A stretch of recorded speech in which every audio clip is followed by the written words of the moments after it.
call to order the regular meeting of the Biwabik City Council. It is Monday, April 8th, 2019, and it is 6 p.m. Could we have a roll call, please? Councilman Mackey. Here. Biwabik. Here. Biwabik. Here. Berdach. Here. Mayor Wycombe. Here. Ask anybody who's able to stand for the Pledge of Allegiance. I pledge allegiance to the flag of the United States of America and to the republic for which it stands, one nation, under God, indivisible, with liberty and justice for all. Thank you, everyone, and thank you all for coming this evening. Council, you have in front of you the proposed agenda for the meeting. Are there any changes, or is there a motion to adopt the agenda as presented? I'll make a motion to adopt it as presented. It's been moved by Councilor Berdach. Is there support? Support by Councilor Sanarigi. All in favor? Aye. Opposed? Motion is carried. You now have in front of you the materials from this evening's consent agenda. Are there any items you would like pulled for further discussion later on, or is there a motion to adopt it as presented? I'll make a motion, accept it as presented. It's been moved by Councilor Sanarigi. Is there support? I'll support. Supported by Councilor Mackey. All in favor? Aye. Opposed? Motion is carried. This portion of the agenda is where we have presentations, which we have one, and then is also an opportunity for the public to bring items to the attention of the council that likely won't be acted on tonight, but at least something we can deal with in the future. Tonight we have a presentation from our friends at the Iron Range Tourism Bureau. They're here in force, and I believe Ms. Pierce is going to address the council. Did I guess right, or is it a team effort? It's a team effort, so. Would you like us over here? Or? Yeah, whatever works. It's nicer because we can get you on camera if you stand up, whether you want to be on or not. Thanks, Jeff. Give you some of the duck behind you. Good evening, Mayor and councilors. Thank you for the opportunity. I am Tony Jeffries, the board chair of the Iron Range Tourism Bureau. I'm here with our executive director, Beth Pierce, and former board member, Jim Mikowski. And we'd like to come in front of you annually or every couple of years to give you an update on what we're doing and open the door to see how we can work together more moving down the road in the future, as always. So I'll give kind of the 30,000 foot level a little bit, and then Beth will highlight some of the initiatives and our partnerships that we presently are afforded. Tourism continues to increase in the state. The impact of tourism continues to grow and to rise. The 2018 and 2017 numbers are in now. And in 2017, there was an additional growth in the sector to now having $15.3 billion in the state in gross sales annually, or about $42 million a day for the travel and tourism sector. It employs over 270,000 people, full and part-time, which is 11% of the total private sector employment in the state. And it generates about $5.8 billion in wages. A stat that I really like is that we're dangerously close to $1 billion a year in sales tax from the activities of the sector. $996 million last year, or 18% of the state's total sales tax revenue comes from travel and tourism.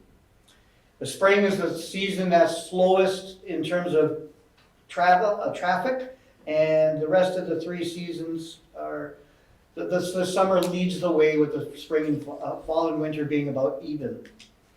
On a more regional level, in northern Minnesota, there's 14 different destination marketing organizations, or DMOs. We, the Iron Range Tourism Bureau, are one of those. And in northeast Minnesota, the impact is about $66 billion of overnight travel in Northeast, and that represents over 1,500 average overnight guest stays in this part of the state. We here at the IRTB we have 800 units under our purview And we collect a 3% tax, or we should say a 3% tax is collected on overnight stays at hotels, motels, campgrounds, B&Bs, the like. And that by state statute is ours to market the area with. We spend about 76% of our money on direct marketing costs, 24% on average, on operations, excuse me.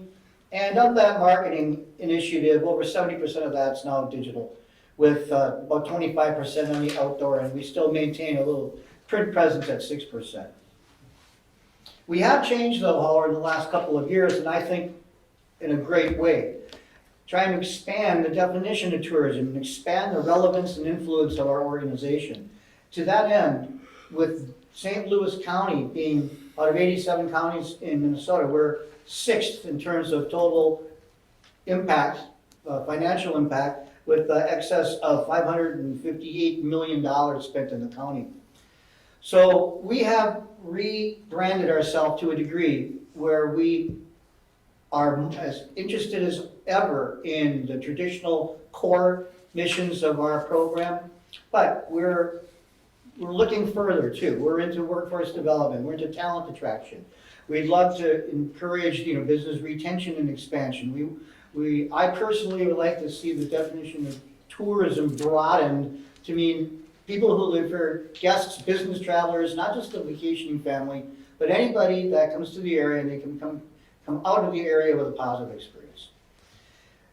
We thank you for what you've supported us in the past, and we look forward for continuing that in the future. One of the things I'm most excited about is, along with the East Range Joint Powers Board, we also have been the recipient of a Land and Broadband Cohort Community Grant.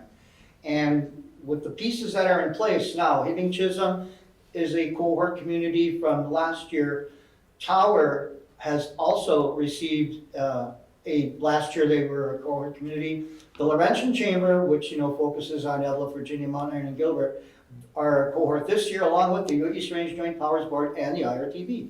At the end of the day, all of our organizations together can really probably make quite an impact on our further broadband successes, and we look really forward to being part of that. I'd like to call Beth up now to highlight, as she wishes to, a number of our initiatives and our relationships. We've been increasing our relationships with the local chambers of commerce, and again, just to get the whole region kind of moving more positively in one direction. So Beth, please. Thank you very much for the opportunity to address, and if you have any questions for me afterward, just feel free to come back up here. Good evening, Mayor and council members. Thanks for having us here. I just want to mention a couple of the projects and programs that we have, starting with the Trails Task Force. We've been meeting for about 3 years. We meet on the fourth Thursday or Tuesday of every month from 3 to 5 at the Mesabi Station, which is where we're officed. I know Jeff gets those minutes and meeting notices. There's a pretty good representation of folks that come over from the East Range. We like to meet with the DNR, county land folks, and U.S. Forest Service. So it's really been a good place for people to learn how to make those connections with the folks who know the rules and have access to the property so that trails can be built. So I encourage you all have my business card if you want to please get on that list, get the meeting notices and get the minutes, kind of be able to know what we're talking about. Just shoot me an email and I'll send you that. We also have an attractions council. We meet monthly. Some of our projects are developing an attractions pass that'll be sold online, so you can buy one ticket for a variety of attractions in our area, including Sudan Underground Mine and Minnesota Discovery Center, the Hockey Hall, some of the homestead tours up in Embarrass. So that'll be rolling out this spring. Also looking at an interactive attractions and, I should say, culture and arts online map, working with the folks from the IRRB's Recharge the Range, the Cool and Creative cohort. The Minnesota Rural Arts Council is having an event, their annual meeting in Grand Rapids in the fall, and we'd like to have a presence there, so this online map will sort of launch over there with some iPads and stuff that folks can explore our region on and learn more about, even if they're not there. Also working on, through the Land and Broadband Grant, one of our projects that I hope to see come to fruition as a virtual reality mine tour. So there could be stations available across the region for people to take the virtual reality mine tour. We could take those on the road if we were going to a show, so people can experience a mine tour and learn more about the region, because as you probably know, there are no active mine tours available here anymore. And I'm sure you've all been asked to bring friends and family there when they're visiting, or how can we get there, and it's tough to be able to say no. It's all around us, and people can't experience it in a really meaningful way. So I'm really, that's kind of my pet project. A couple other things, I'll try to be quick here. Certified Tourism Ambassador Program, we have about a 4-hour training class that's $25 a person. It's customer service, and people learn everything there is to see and do in the area. They learn about trails, they learn about events, they learn about attractions, and that's been very well received. It's going really well. We've certified over 120 people, not even through our first year yet, so we try to offer one of those classes a month, and I would encourage you to take it if you have the time and the interest, or if you have a business, to send your staff there. We would love to see them, and it's actually an international program that we received a grant to bring the curriculum, and I'm one of the facilitators. James Pointer from up at the Sudan Underground Mine is one of the facilitators, so we love to do that class for folks. The other thing was the Spirit of Hospitality Awards. That's an annual event that recognizes folks in the hospitality industry, even in retail and lodging and restaurants, bars. And so we have about 225, 250 people that attend that every year, and people are nominated in all these categories, and we interview them, and there's a winner in each category that's announced, and it's been really it's been meaningful for me to take part in, to be able to recognize those folks and get to know those people, and they definitely love to be seen and to have a little light shine on them. So that's been a fun program. We have one thing that we're doing here in Biwabik. We're doing actually across the region. We got a grant to do an art project. So we'll have local artists create something that will be reproduced as a mural on storefronts on the windows with a kind of a vinyl covering. So we're working on having that roll out in June, so that each of our downtown communities has a big piece of art on one of the storefronts that will kind of brighten things up and make it a little mini attraction in each of our downtowns. Does anybody have any questions for me? I do. Yeah. So can you tell me a little bit more about this $25 class? That's once a month. How long is it? What can an employee expect to get out of it? It's Per 4 person. hours, and there's a customer training component. So, and it's geared toward the hospitality industry, but it's really common sense and sort of practical ways to deal with guests and to interact with them, and to it talks a lot about taking pride in your work and learning all you can about your job, so that you can be a better employee and then you can better serve your customers. And then a big chunk of it is also they get a big binder, and it has history of the region, everything from geology to famous people to just all kinds of information. It even has statewide information about our sports teams and about kind of the history of the state, and then specific attractions. Everything from the Bruce, the mine frame in Chisholm to Minnesota Discovery Center, and all the tours and trails and all that kind of stuff. So. Well, I mean, I have a small business in town, and I just think it would be kind of, for the employee that I have, would be kind of cool to learn. It's not hospitality driven, but just to be able to talk about when people come into our store and say, well, what else can we do? We've got Giants Ridge in our back pocket, so obviously, one group or the other is doing one thing, and their spouse is with them, and they're trying to find something else to do. So.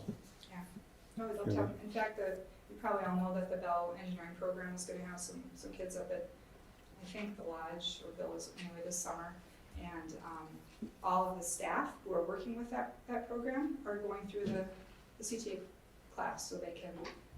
Who is it that's coming this summer? It's a Bell Engineering program through the Northeastern. Well, I can speak on that because Educational, whatever. that's a little bit up my other wheelhouse. Did you anything else from here? I have a question. Yeah. Well, Just very Go ahead. quickly, yeah, through Mankato State University, or Minnesota University of Mankato, sorry, Mayor.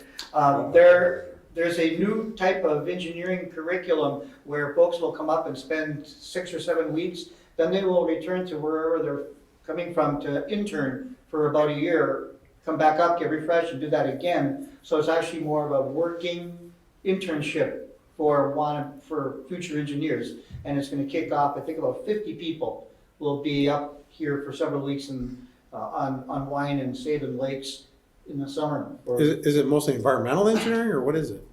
No, it's actually, I believe it's pretty much whatever the student desires.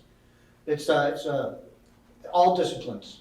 So they're gonna be interning with different businesses up here, or Not what? up here, but when they go back home, yeah. Okay. They're gonna kind of get some core training and then return to their hometowns where they will be interning with businesses. Okay. It's a rollout of a new type of program we haven't seen before. Yeah, okay. And as a graduate, it's Mankato State University. Oh, thank you. I don't care what the science is. The question I have is, why aren't there mine tours anymore, and when did they stop them? Because every mine had summer mine tours program. Yeah, and the Mintac stop there's before my time with the Tourism Bureau. It's been at least 10 years since they quit doing those. Hibbing Taconite did mine tours up until, I think last year was the first year that they didn't. And corporate just pulled the plug. They had people that took a tour who, tried to take pictures or tried to learn more information than they wanted to give them on the tour, and they just said, we're done. So that's my understanding, that it was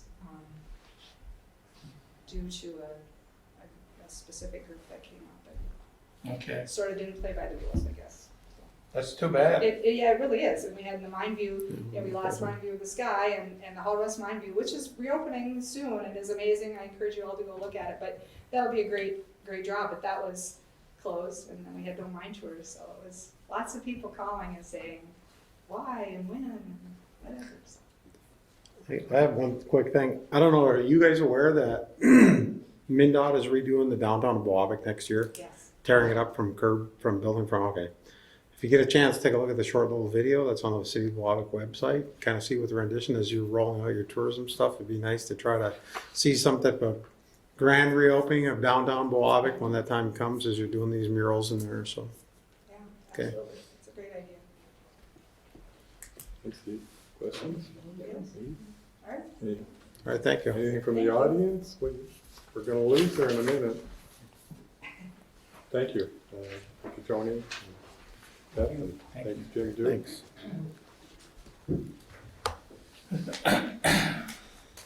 As I said earlier, this is also the opportunity for members of the public to bring things to attention of the council. Anybody wish to address the council this evening? Yes, sir. Excuse me, I recently moved back to Biwabik with all the road repairs and alley repairs and street repairs. Has there been due diligence to make sure that none of the property stakes have been removed by the contractors? If they have they been reinstalled in its proper positions? Is it just, oh, well, we dug it up and good for you? Emily, can you address that at all? When we do our surveys, we do pick up property corners, as many of them as can be found by the surveyors. And any that are disturbed that we're made aware of, we do have the capability of resetting those because we do have the original shots on them. So, all of the ones that, I know there were a few that were brought to my attention during the various projects over the last couple of years, and we have reset those. That being said, there may be some that we are not aware of. If there are, please bring them to my attention. Question on that now, you taking the contractor's word that they weren't disturbed or just, No, we have a project representative on Okay. site. because I had a previous property in another state, I continually fought contractors over property stakes. So just trying to make sure that if they've been disturbed, they've been replaced in the proper place. If we have been made aware of them, yes, we would have put them back, yeah. Okay, now, if I contract a surveyor to make sure my property stakes in the proper place and find out they're not, can I bill the city for that? Is the city gonna guarantee all property stakes are replaced where they should be? Well, I mean, I guess I'd have to ask the question, how can you guarantee that a contractor was the one that disturbed it? Yeah, I guess, can I just add to that? There's a lot of stakes that are not in, and a lot of them were old. I'm a civil engineer also. A lot of them were old, pounded in rebar. There was stakes that people moved. An So- 18-inch piece of rebar with a piece of orange tape on it, yeah, I'm familiar with that. Yeah, so unless you had a picture of it before and it was disturbed, I think it would It's be kind of really, hard, so we have a picture of the property just bought, we can see where the contractor has staked into the yard. Don't know if the property line was on that side of the stake or on the city side of the stake. right, but I guess what I'm trying to say is there's a lot of them that we don't even know if there were stakes in the ground. I mean, when I go to my own property and I live in town, I can't tell you if the stake's ever been there.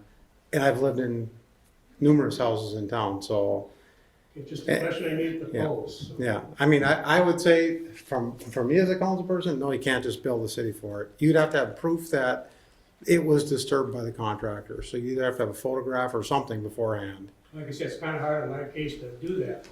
Yeah, Like I said, if you look at the alleyways, you can see where they reached into the property lines, or appears to reach into the property lines and past whatever the stake might have been. yeah. That's the problem. A lot of them didn't. I don't know I've ever seen the property corner at the back by the alley at my house, ever. Probably on my whole block. Okay, thank you. But if you have concerns or something Yeah. specific, please notify City Hall and our city engineering firm, SEH, will verify. Thank you. Anybody else? Ms. Waller? I have a question about the streets where they're, Second Street and Third Street, where they're intersecting the avenues. They're dipping down really far on the north side of town. And I thought both of the projects were done now.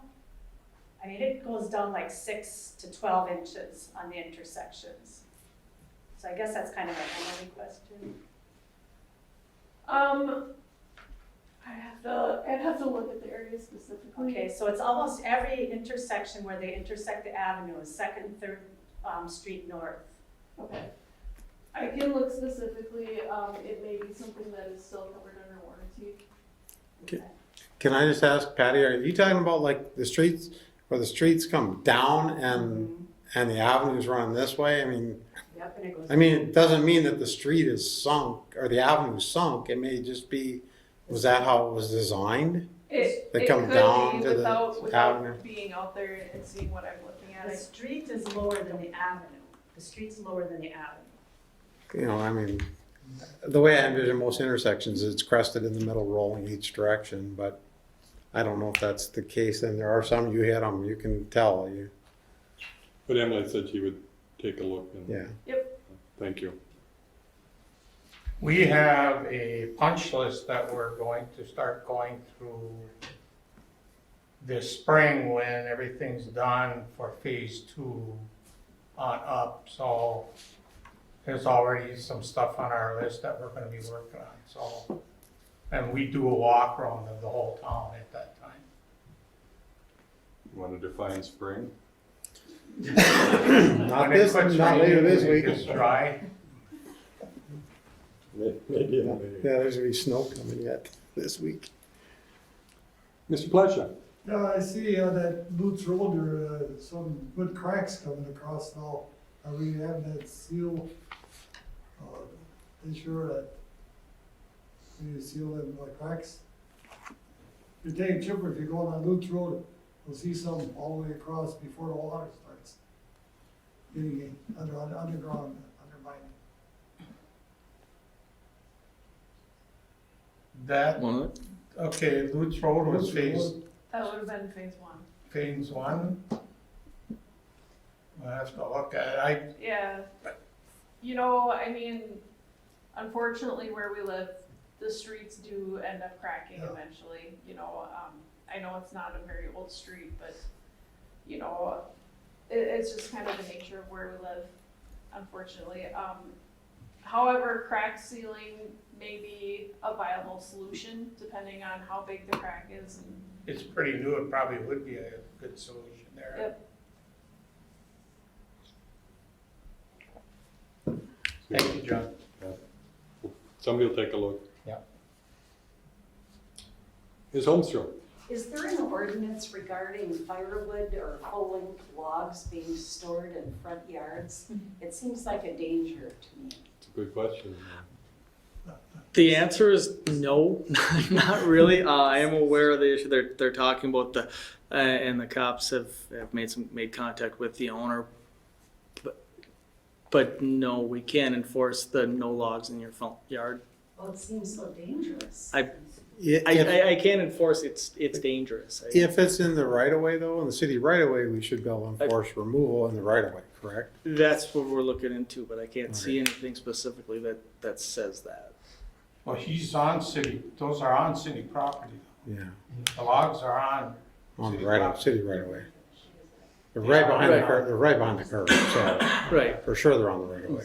Yeah. right, and that's the Gilbert cops talked to him again today. I don't know exactly what they're fighting with the ordinance on that one. My understanding, those are Kerry Bershern's logs. He's hacking at the pile, Is he? Yeah. Okay. Honest all over. Hopefully by the time we meet next month, it'll be, if not gone, substantially dwindled. Anything else for the attention of the council this evening? Once, twice, 3 times. Okay, thank you, everyone. I'm going to keep us moving on the agenda. I don't see anything for old business, so I'm going to move on to new business. The first item is item 7A, resolution 2019-12-12, awarding bid for citywide reconstruction project phase 4. Of how many we don't know. But, Jeff, anything to add to what's in our packet, or Emily? Looks like got the bid tabulation. I have nothing to add unless there's questions. This one was pretty straightforward. Council questions? Yeah, actually.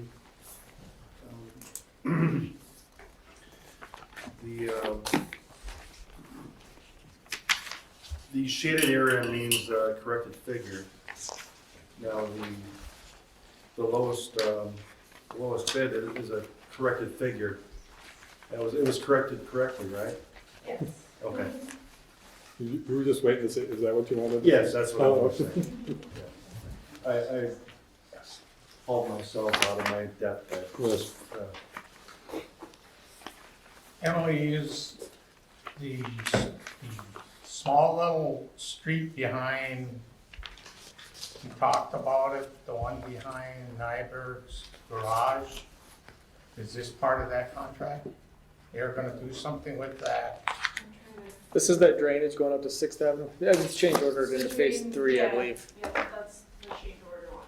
Okay, this is part of this contract? Between East Railroad and Sixth. Yes, Yeah, so It'd that's be- not a part of this.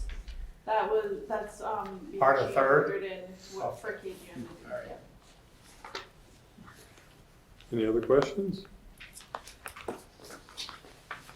Is there a motion to adopt the resolution? I'll make a motion to adopt the citywide reconstruction project phase 4. I'll support it. It's been moved by Councilor Kavatovich and supported by Councilor Burdage. Any further discussion? Hearing none, since it's a resolution, does require a roll call vote, so when you're ready, Shannon. Counselor Murphy? Aye. Federici? Aye. Biwabik? Aye. Burdage? Aye. Mayor Latham? Aye. Motion is carried and the resolution is adopted. Item 7B, supplemental letter agreement with SEH Engineering for citywide reconstruction phase 4. I read it as $39,200. Does that sound right? Not to exceed. Jeff or Emily, anything to add to this? Well, this is the standard agreement for construction services, similar to the first 3 phases. It was reviewed by the Infrastructure Task Force Committee last Wednesday. We went over it with Emily just to double check what's on it, and it was recommended at that point. Council, questions? How does this compare with the last 3 phases? For cost, any idea? I mean, is it proportionally It should be And pretty it's similar. pretty. I don't know if it's a perfect ratio, but it seems to be pretty in proportion on what the. Yeah, I mean, we figure based on hourly rates and stuff, so it should be fair. This is a much smaller project, phase 4, than the first 3, so. Council, your wishes? I'll make a motion Good. to Okay. approve this. Been moved by Councilor Kavatovich to approve the supplemental letter agreement for phase 4. Is there support? Support. And supported by Councilor Senorigi. Any further discussion? Hearing none, I sense you must be ready to vote. All in favor? Aye. Opposed? The motion is carried. Item 7C, land transfer, Mr. Raleigh Roberts. Jeff, you got a pretty thorough packet here for us, and I see that Ms. Laurel March, who's Chair of Planning and Zoning, is here. I think this was before them last week. Anything to add to what's in our packet? Just to reiterate that this parcel came to us after going for an easement for a storm sewer line that runs north and south through that property. Any conveyance that we would do to Mr. Roberts would be subject to that easement. We would definitely want to keep that easement. There's a storm sewer line in there, and that wouldn't be removed in any way. That would stay in place. Can you give me a perspective where I'm at? I tried to look at this. I was gonna actually pull it up on the Land Explorer and look at it myself, to try to get a perspective where we're at. 4th Avenue South, You're just right across from. where is it? Where? It's just that. See, it's right down the street here. Oh, that's that, okay, Yep. that's it. Oh yeah, I'm sorry. I'm Yeah, sorry. yeah. The blue shaded is. So that's who has this parcel here? So he bought that from. Yeah, from Mark. And then Mark deeded that to us when we went for the easement. So if he picks up that from us, then he's got from there to there, and he's able to do like a driveway like this. Yep, so do we retain the easement for utilities? Correct. Okay. And he's aware with, on the assessment on the street project? Right. He's picking that up too? Mhm, Okay. yep. Council, your wishes?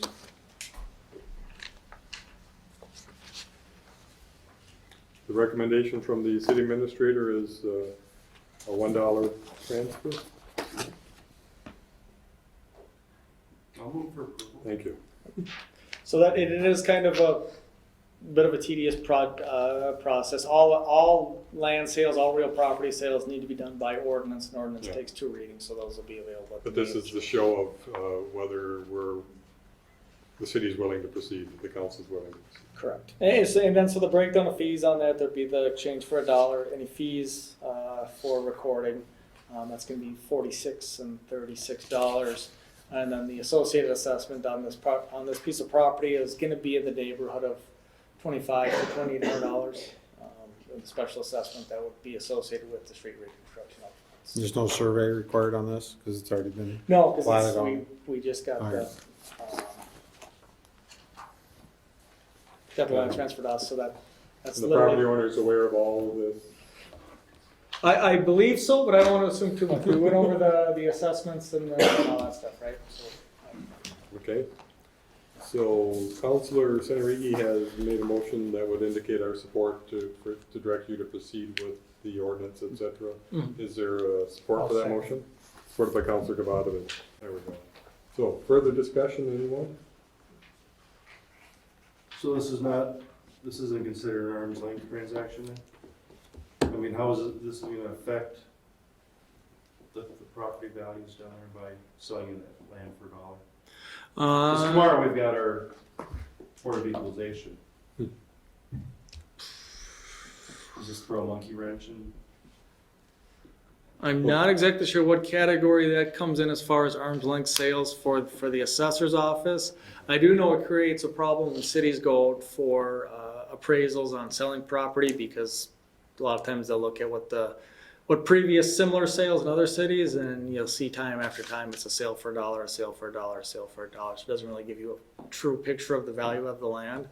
But as far as what St. Louis County Assessor's Office puts on it, I don't know what that is. no, it's not gonna affect, they're not gonna use that comparable.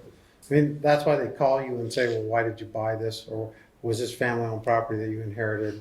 You know, they wanna make sure they're using comparable sales to real comparable sales. So, no, I don't see that in the case. You can certainly ask that question tomorrow, since Yeah. it'll be, Yeah, that's it'll a be good point. something before the council in 2019, or Tomorrow or is it 2020. Tomorrow. Oh, Charters, Wednesday? Wednesday? charters Oh, tomorrow. I got different And meetings don't tomorrow. Just confuse Show up every Jeez. night this week, X. Just Yeah, pretty much. No, that's Scary.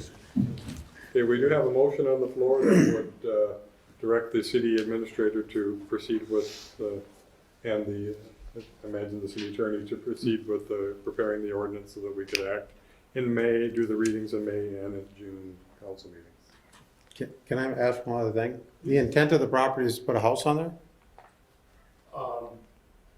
The portion that I already own, yes. Yeah, can I just ask when you're looking to do that? Because I mean, one of the things I guess I'd like, if I'm gonna agree to, as a council member to sell, is I don't want you sitting on this for the next 10 years, and I'd like to see something get developed down there if we're gonna sell it. My goal is within 5 years. Can we, I don't know, I mean, is it worth, I don't want, one of the things the city doesn't like to do and has done is in the past is sold a piece of land and then they just sit on it and don't do anything with it. And that's not what we want to do if we're going to give up, if we're going to release for tax base, in my opinion. I guess I'd like some commitment that you're going to build within 5 years. Mark, go ahead. There is a storm sewer running through the 50-foot right of way, so. So yeah, I guess it doesn't matter. That portion wouldn't- You're right. You're right, doesn't matter. Ignore what I said. So, I'm fine with it. Okay. There is a motion on the floor. All in favor? Aye. Opposed? The motion is carried. So we'll continue this in the next 2 meetings. Good. Item 7D, approval of legal services agreement. I think Jeff put some background in here. Anything to add? Somewhat of a house cleaning item. I mean, this was something, the agreement to go with Larry Midnight Law Offices was made last winter, but there was the 2 options in that contract, and we didn't officially accept one of those options. What would be the effective date? I believe we discussed April 1 of 2018 being the effective date of this contract. Council, your wishes? I'll move for approval. Okay, it's been moved by Councilor Santarelli. Is there support?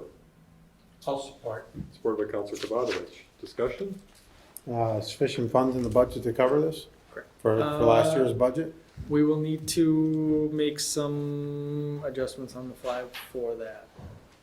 Okay. And those will be coming the next month. Okay.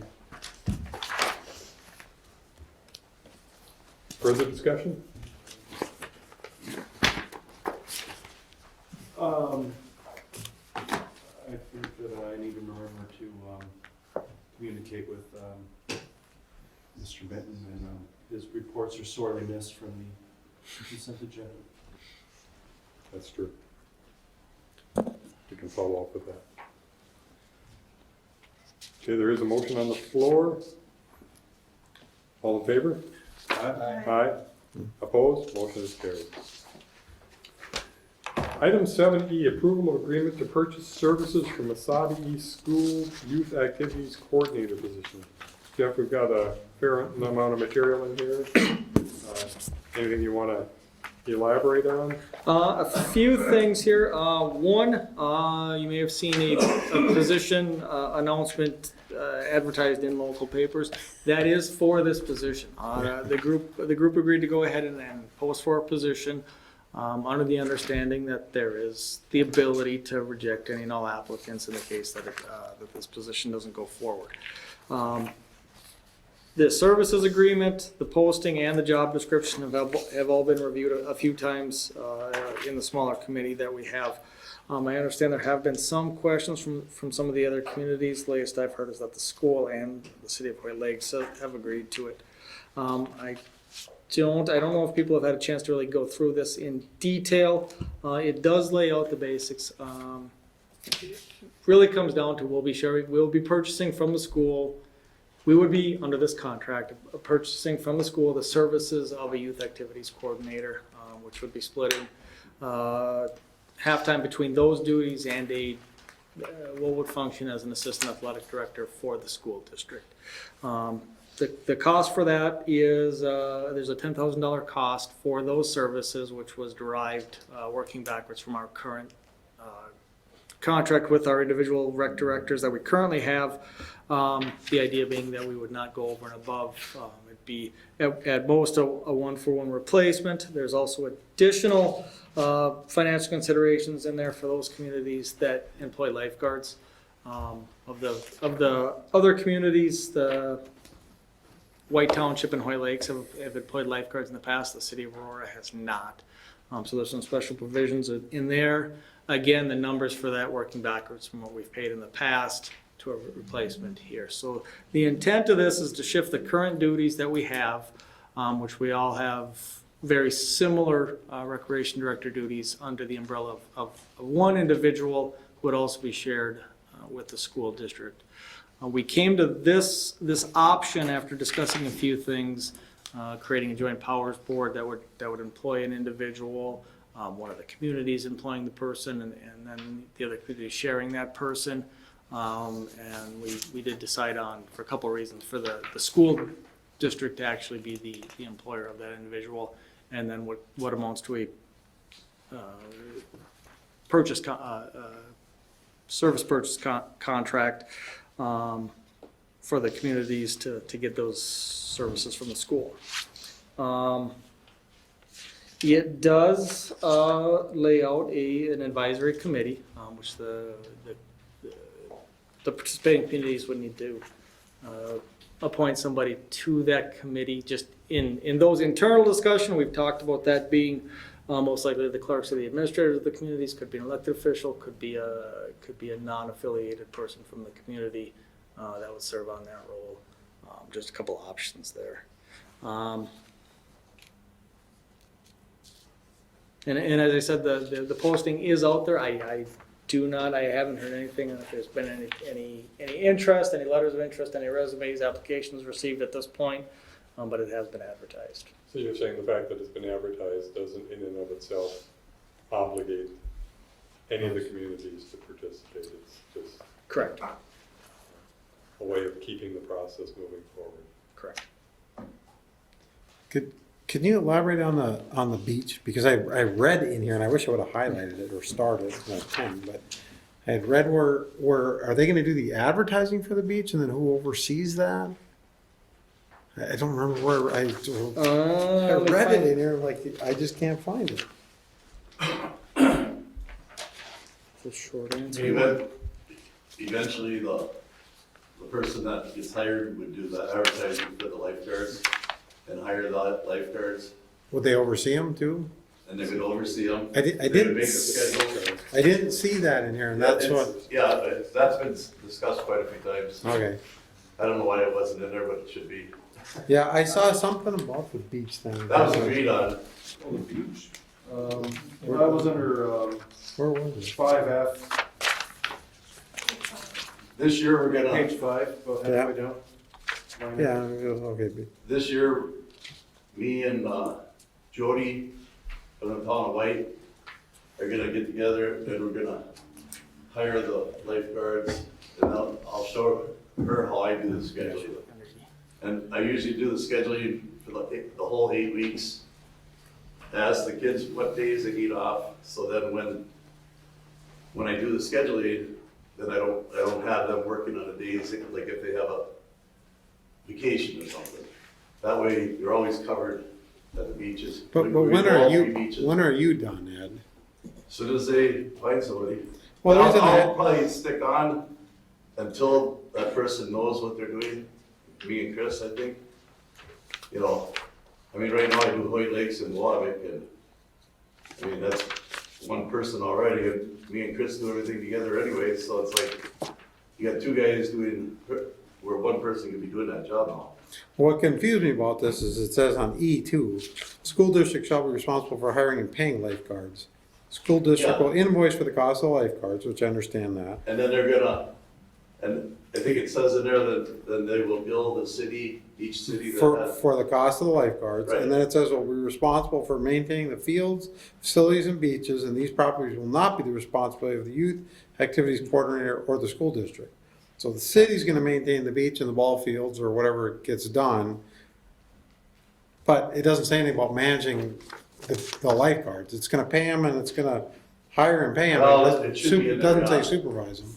Yeah, I mean, that could be something that Jeff could bring back. Yeah, Add it in there, but it was discussed, and like I said, this year I'm doing all three, basically with Jody, all three beaches, Mhm. and usually I just do Biwabik and Honey Lakes. It's not that difficult to add the one more and get the schedule made out for the whole season. I just wanna make sure that we don't end up supervising too. So, No, then they'll be checking on, like, that person, like I do, checks on, goes to different beaches, checks on them once in a while, periodically. They'll get the complaints, or he will, he or she, Yeah. whatever.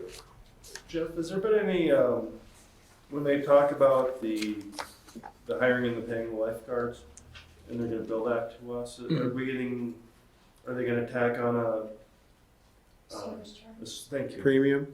yeah, premium service charge? No, it would be that just the cost of the lifeguards, and we actually talked about homogenizing that as well. We're within 25 or 40 cents of everybody for lifeguard pay, so we talked about setting a standard rate for that, and it would be whatever that rate is. The main purpose of that is there's actually a few, well, not a few. The other position we utilize that method for is the stuff where we've used ambulance or EMTs to provide other services. If you get to mixing and matching paychecks from this community, paychecks from that community, it kind of makes it a mess on who do they actually work for, who's the employer. In this case, it would be clear that they were a school district employee. We would be contributing monetarily, but we would not be an employer of those people. And if there's a disciplinary issue happening down at the beach? It would be, it would be a school district employee, so that would be the first line. The overall stuff would come back to the advisory committee if there's continuing issues or major issues. But as far as the first line, that'd be the school district, in that case, disciplining the employee. So there's no outline on what the joint advisory committee's duties, powers, such have you, that's not listed in here as to what their parameters that they would have to act upon? There's not a whole lot of detailed bullets in there, just that it's an advisory committee over, review and make recommendations, joint community-based recreational athletic program, activities, opportunities that are being provided, more of in a general statement of just overall to the program. So what duties do the lifeguards currently have down at the beach? I know it's something that Pete and I kind of talked about in the future on the upkeeping of our beach to make it nice. Do they have like a raking the beachfront, picking up stuff, or is that now city job and the lifeguard sits there and does nothing? I have them rake the beaches, and then actually White Lakes, they have a machine that they do their fields and a beat, and then they bring it down to the beach and they do that. Biwabik, of course, we don't have that, so then they have to rake the beach out and get, like if the kids are digging holes and stuff, then they gotta fill those in. They gotta check it every day they got a list of rules that they have to follow for the beginning of the shift and at the end of the shift. So that, like, they're checking for glass in the water, they're picking up garbage, Will that be continued to be a standard in their job description? What about like the shower house? Will they be expected to check in on it to make sure that it's not disgusting? Well, lifeguards don't usually check on it that often. I have them do it because of the damage that we've been having. Right. So that could be something that, that when whoever gets that job, I can explain to them, okay, this is what I did. You probably want to continue that, So it won't be like completely hands off on the beach. They will have some expected cleanup duties down there. Yeah. Okay. So are these kids gonna fall under our workman's comp policy for the city, or are they gonna fall underneath the school So it would district? fall under the schools on this. So we're just reimbursing for the lifeguards are now actually employees of the school district. Okay. So Ed or Jeff, has it been talked about, the kids that we have working at the warming shack in the winter for the sliding and ice skating? I mean, is that That's not in that description for sliding or skating rink.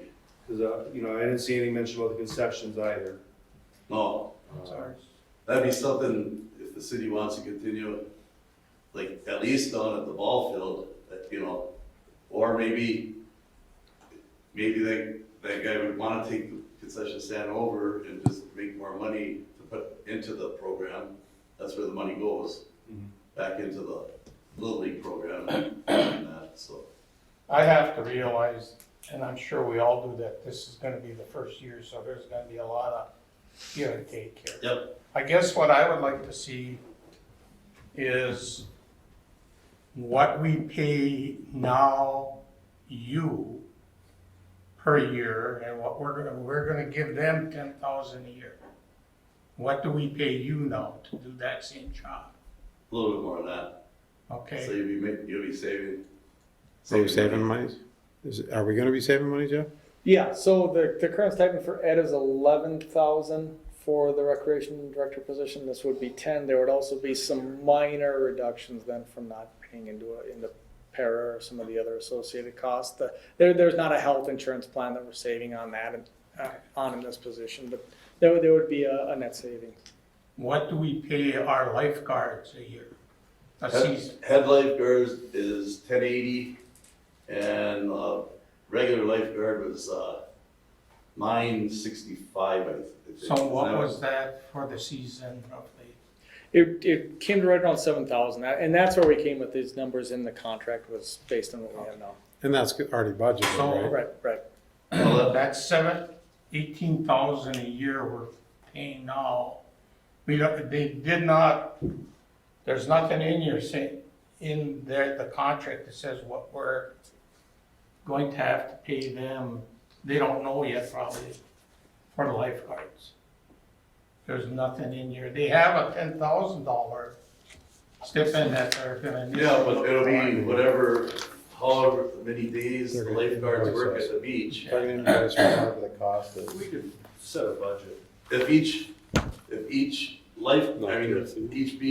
works every day with 2 lifeguards for the 8 weeks, and you have one head lifeguard, well, maybe you won't have the head lifeguard every day there, but basically, you know, but just say if you had a head lifeguard there every day, and you had a regular lifeguard, each beach should be paying the same amount, but if they worked every day, Mhm. okay? So now I know that the city does maintain our fields right now, always have, No, I do. yes. Or Well, you but, do. Hoy Lakes and Aurora, the city does okay, theirs. well, who mows, but the city. The mows the mowing is done by the city. Yeah, But the The dragging soccer the field field. and painting it for the minors and the majors games, I do that. okay. The soccer field was maintained by Masabi East, right? Or is that- No, that's cut by the city. But the Masabi's team Cut. painted the field. Yes.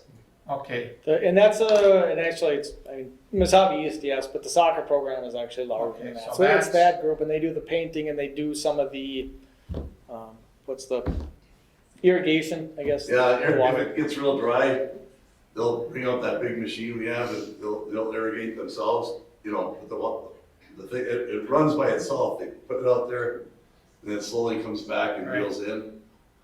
is that going to continue as a practice field once they get their That I don't know. field done, or? I or it's don't pretty well know. done? I don't like, and then when seventh and 8th grade plays out here, the school drags the field, but I told them I'll paint it. I mean, it's not that big of a deal. So they are gonna still use it even after? This year they are, and probably next year because the 7th and 8th grade field over there won't be ready.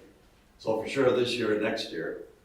Then after that, I don't know, you know, who knows what's gonna be like over there.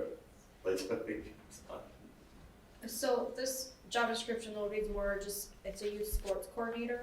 I mean, so we lose out on recreation for all those 18 and older for the city. I mean, for the future.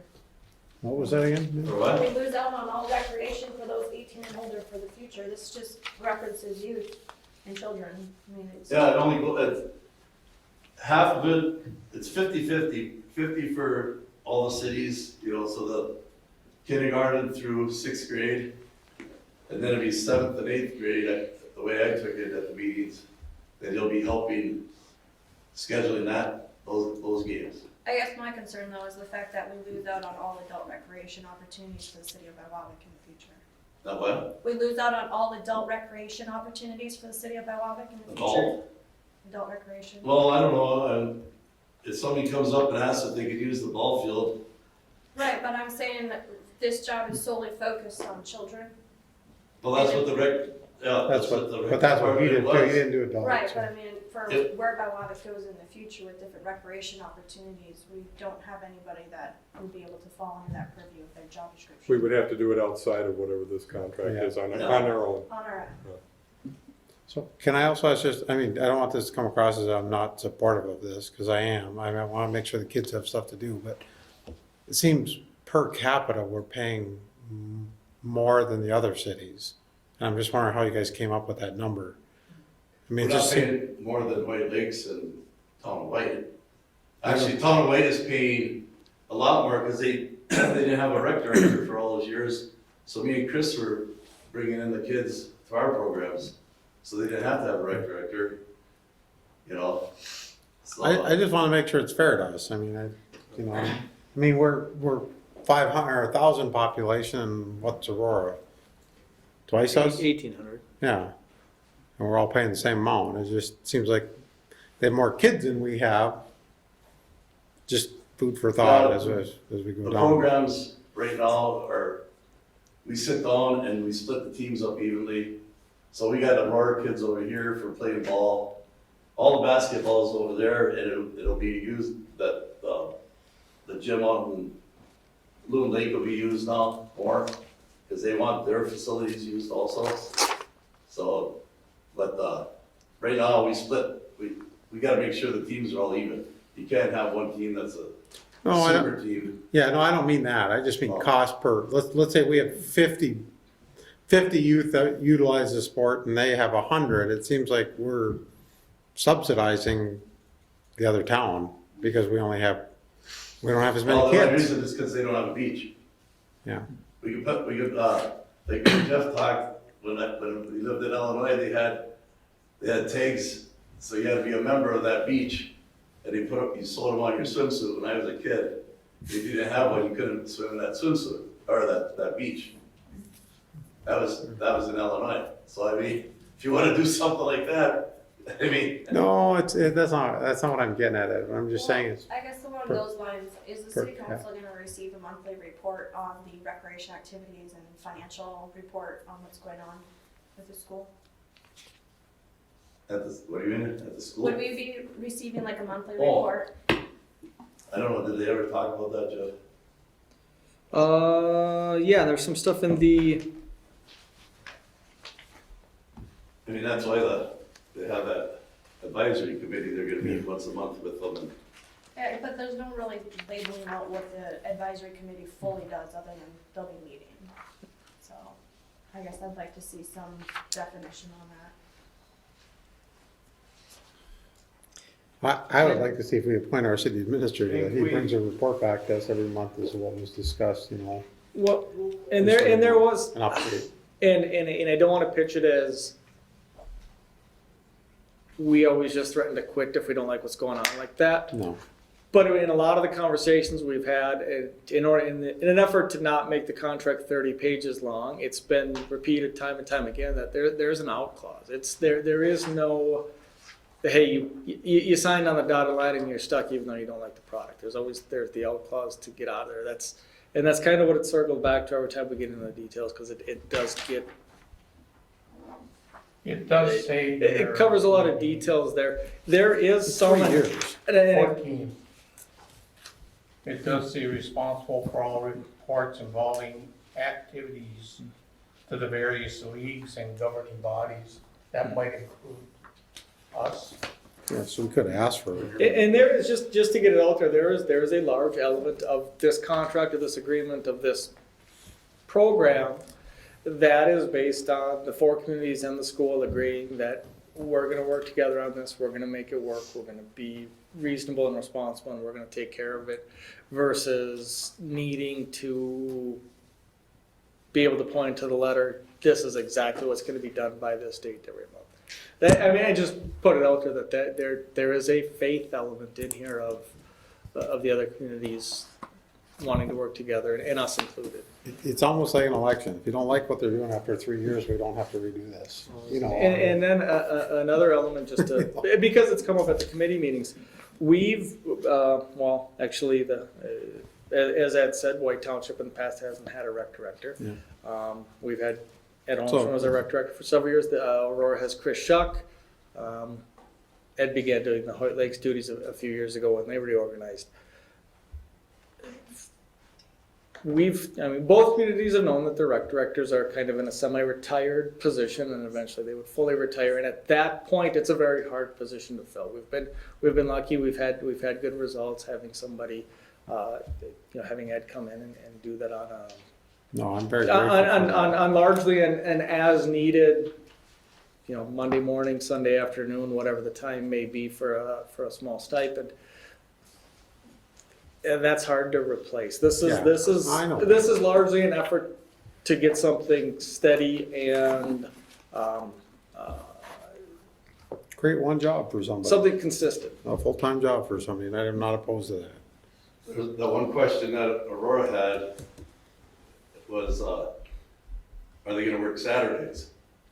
Well, it's a salary job, so they do work Saturdays. You might work 2 or 3 hours one day, you might work 14 another day, you might have Tuesday off, but you're working Saturday or Sunday. That's why they were gonna make it as a hourly job, and I said, you can't do that, it has to be salary, because they have to be able to have their hours whenever. If you put them on a 9 to 5 day and weekends off, the programs are gonna go to hell, so you gotta be flexible on that, So, I mean, it works over in Evelyn. Craig Holm was the rec director over there for Vale, Gilbert, Evelyn, and the school district. And he's done it for years on a salary and that, so. I mean, it's something, I know it's new, but if you don't try it, how do you know it's not gonna work? Exactly. So that's what I'm saying. Don't take what I'm saying. These are just questions I wanted to ask. Yeah. I got the answers I want. I'm supportive of it. So I just feel like if I don't ask them, then I'm gonna be going, Right. I should have I said understand. something. But and I do, and again, the contract definitely doesn't cover all details, all eventualities. But I can tell you from the meetings, the other communities have many of the same concerns. Lifeguards came up very early on as, are we going to do that or not? And everybody wants to have lifeguards. That's one of the services that people were not even willing to discuss discontinuing or getting rid of. The field maintenance stuff, every community, and including Aurora, and there's clearly stuff going on at the school in Aurora, including athletic fields. Aurora also has athletic fields that are not associated with the school right now. They've got the same questions and concerns of, hey, what about these fields? So we'll be in the same boat there. As I said about the replacement of the in-house staff, and are those people going to be available in the future? Same concern, and then just the general concern of, well, what if it's not quite what we wanted when we signed it, then we're not getting what we're not really getting what we thought we signed up for. Same concerns over there. What if we want to add programs? These are, we do baseball and football and basketball and softball now, but what about this or what about that? Same concerns over to the east. So I can't tell you that there won't be any bumps or any hiccups at all, but I do know that the other communities are asking the same, from what I'm hearing from the other clerks and administrators, their administrators are asking these same questions and have the same concerns that you guys do. I would just like to, I agree with Mindy, I'd like to see some reports as we go forward, just to make sure that it's working, and it's working for the kids of Biwabik. Mhm. Because if it means that some kids can't do it now because they have to drive to Aurora someday, because everything ends up in Aurora, then it doesn't help the kids of Biwabik. Basketball will be in Aurora, because we don't have a Yeah, tournament. no, I know. But the baseball, Baseball. Little League would still be Biwabik and that. Okay. And it depends on who you get for coaches and that, hopefully, it's always been a parent, usually somebody from Biwabik, so then they can have practice down here instead of going to Aurora. But like I said, there's been kids that go from Aurora to Biwabik, White Lakes to Aurora, to get it all evened out nowadays. I mean, we don't have the amount of kids that we did No, I don't. 10 years ago. Yeah. I mean, it's way different, you know, and that's why we're pairing and sharing more now. than we I think have. it's great that we're pairing and sharing. I really do. It's just, I agree. There's gonna be bumps and hurdles and we just have And to it'll deal with it. work out. I mean, everything will get ironed out once this person takes over. I mean, it took me a little while, it took me a while when they took over White Lakes. I didn't wanna take over White Lakes, the mayor talked me into it. Hour and a half later, I said, well, okay, I'll try it. And Chris didn't want it, so I ended up jumping tongues to take both. Well, I'm just glad there's something for the kids for now. We'll just make sure that it works and Yeah, it's better than not having I would like anything. to see a little more detail, especially with the joint advisory committee. I think it should be labeled out a little bit more.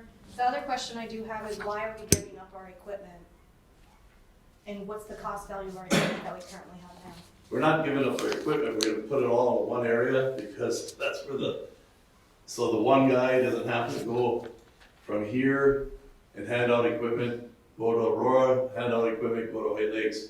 We're Well, all putting we're gonna go through all the equipment, throw all the old stuff away that I haven't thrown away because I just can't. I guess it says that we'll transfer possession of our city equipment to the school. So that way. Not city, just like the baseball equipment, basketballs. Right, the athletic equipment, but Yeah. it doesn't state the value cost that we have placed in that. If it gets ruined, and transferring possession to me says we're just giving it away. Well, Not I don't think we're alone giving it from away use. because all the teams will be using it, all the cities will be using that equipment, it's just being in one store in one area now. What is, I guess, the breakdown between the cities on what we're all supplying? I mean, are we gonna be expected to keep purchasing equipment for the school, or will they be continuing to purchase equipment? Well, as, No, and that, uh, and I guess I think that's probably the big benefit that we have is that we'll start it out with being able to choose, go through and get rid of stuff that's not either no longer good or no longer compliant, because there is some regulatory stuff as far as, you know, baseball helmets and baseball bats, that type of thing. And then at that point, that would be kind of our starter and or our seed for that. And then at that point, replacements would be on the joint group rather than for the communities to have to replace that stuff. Current cost, I don't know how you depreciate out that Yeah, stuff, but it's not a substantial. they got a lot of bats that have to be thrown away, aluminum bats they're outdated and stuff, you know, so I got them sitting in the corner, just old helmets, I got them in a box now to throw away. I got new ones from last year, the year before that I bought, so they're in good shape. White Lakes has got good ones, Aurora's got good ones, so we're all putting in probably about the same amount. And Jeff, you mentioned that the person would be an assistant athletic director, Hmm. but it's not really anywhere in their job description. Well, it would be under, it's all under the youth activities, and that actually came up. There was an earlier draft where it was a shared 50-50 position between assistant athletic director and then youth activities director, and there was a lot of confusion over when are they acting in which role, because some of the stuff is going to kind of overlap. And what this one came out as is it would be a youth activities coordinator for both sides, for the community, just the community stuff, and then also for the school associated sports, functioning much like an assistant athletic director, but that assistant athletic director position isn't used. Just to get rid of that confusion, are you assistant athletic director right now, or are you youth activities coordinator? The person would always be a youth activities coordinator. Sometimes they would be working on school sanctioned 7th and 8th grade baseball, or whatever it might be. Sometimes they might be working on Little League baseball. Okay. Is that, Yeah. that answer may have been more complicated than the question, but that. Yeah, well, I guess in some spots it said youth services or youth coordinator, and then it said joint rec director and everything, so it kind of makes it a little bit confusing in there as well. So Jeff, you were saying that the joint advisory committee would be buying the equipment in the future, but where does the joint advisory committee get its money from? That's a good point because a lot of the money you probably use for that stuff was from concessions. If Yeah. we stop doing the concessions, it's gonna be asked to come out of the city budget. And then with registrations, now like sometimes we might not get as much registration, as many kids registered as Aurora does, or White Lakes, where they would get more. Well, now it'll all be in one, so then that'll come out, that'll be paid for the umpires, stuff like that, umpires and equipment, new uniforms when they need them. Right now, I think I've been switching over little by little over the years, having the Sav East on the shirts. And Aurora was doing that, and White Lakes was doing that. White Lakes got rid of all their shirts that says White Lakes on them. I haven't got rid of the Biwabik ones yet, but maybe we can put them in your garage still. Any, You want them? Ed, any chance that any of that stuff that no longer is regulatory for us could be given to some organization that maybe sends them to Haiti or Puerto Rico or, Yeah. I don't know, I'm just asking, just Yeah, something to think I mean- about before you throw them away. Well, like those helmets, a lot of the cushion stuff, or the foam rubber and that, part of it's missing in some of them. I mean, So what might not be good enough for us might be good enough for somebody else that has I don't nothing. know So where I'm to, just- I wouldn't know where to send that stuff. I don't know, I'm just asking if anybody knows. I'd want to check out the legal ramifications of Of that, doing of giving away, because we've had that issue with some of the equipment we replaced in the fire department where there was a question, well, can people just take things home? No, they can't, because it's unsafe and that creates potential liability for the city. So I guess we want to explore that before we. It's Okay. worth looking into, but I would be cautious. Okay. Jeff, is this an all or nothing? If all four I guess the school district makes it 5, and you said 2, White Lakes and the school district have voted in favor of this. I think If somebody- White agreed on to. They may have. I thought they did. I'm not positive, but. So if somebody says no, does it fall apart, or will it go ahead with whoever participates? I'm not sure what a non-participant does to the Okay. whole process. Council? I think my biggest concern is that it doesn't address the future recreation plans we have for Biwabik. I think it takes care of a need for the youth currently, but I think with potential stuff coming up in the future, we might be addressing something along those lines again. Especially, you mentioned the warm shack and concessions. It's gonna be supervising or hiring those. As kind of a companion to this contract, is there the potential for another council action that would set a review period for how the council feels it's going? Rather than build that in here, if the council has it on record that in, I don't know whether it would be November or February or March, to review how well they think it's going and whether they want to continue. I think you gotta give it a year, I mean, you can't. Yeah, Well, I mean, but But you do softball and soccer doesn't last all year. I mean, Yeah. what is this softball They season got go? baseball. Softball will be done, or softball, basically Little League will be done the end of July Right. with the playoffs. That's starting, we got our first rec directors meeting on the 24th of April, so the person that's gonna be doing this won't be on board already for that. So we'll have to try to fill them in. They wanna try to fill it by, according to that paper, the 31st, according to what I saw in the newspaper for hiring somebody. Chucker wants to be done on the 1st. Does that mean I have to take over Aurora too?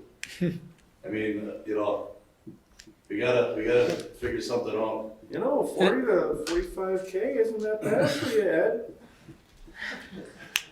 I wanna be done too. I've done it for 15 years now, and it's time that a younger guy takes over this position. And I think that the desire or the goal of growth, whether it be additional activities for those youth or for people outside of that youth demographic, is largely goes in with what the tourism bureau was talking about, some of the activity stuff.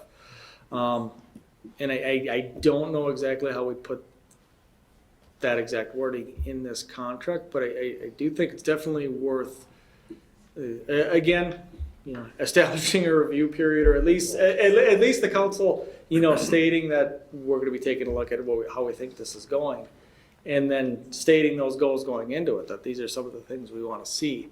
I do have, and this is, it's probably a much longer conversation for a separate meeting. But through some of the stuff that I've done and some of the stuff I was involved with on the Giants Ridge stuff, there is some precedence for people coming in positions like this, and part of the job being exploring new opportunities, adding new programs to the initial list. So, and what those might be, what might depend on whatever the trend or whatever the latest greatest activity is. So let me clarify. Are you talking, Minnie, about things like if there was an adult baseball, softball league, The or softball leagues, the ice skating rink, the Misabi Trail coming in through town. but none of that other than the skating rink has been addressed by the city ever.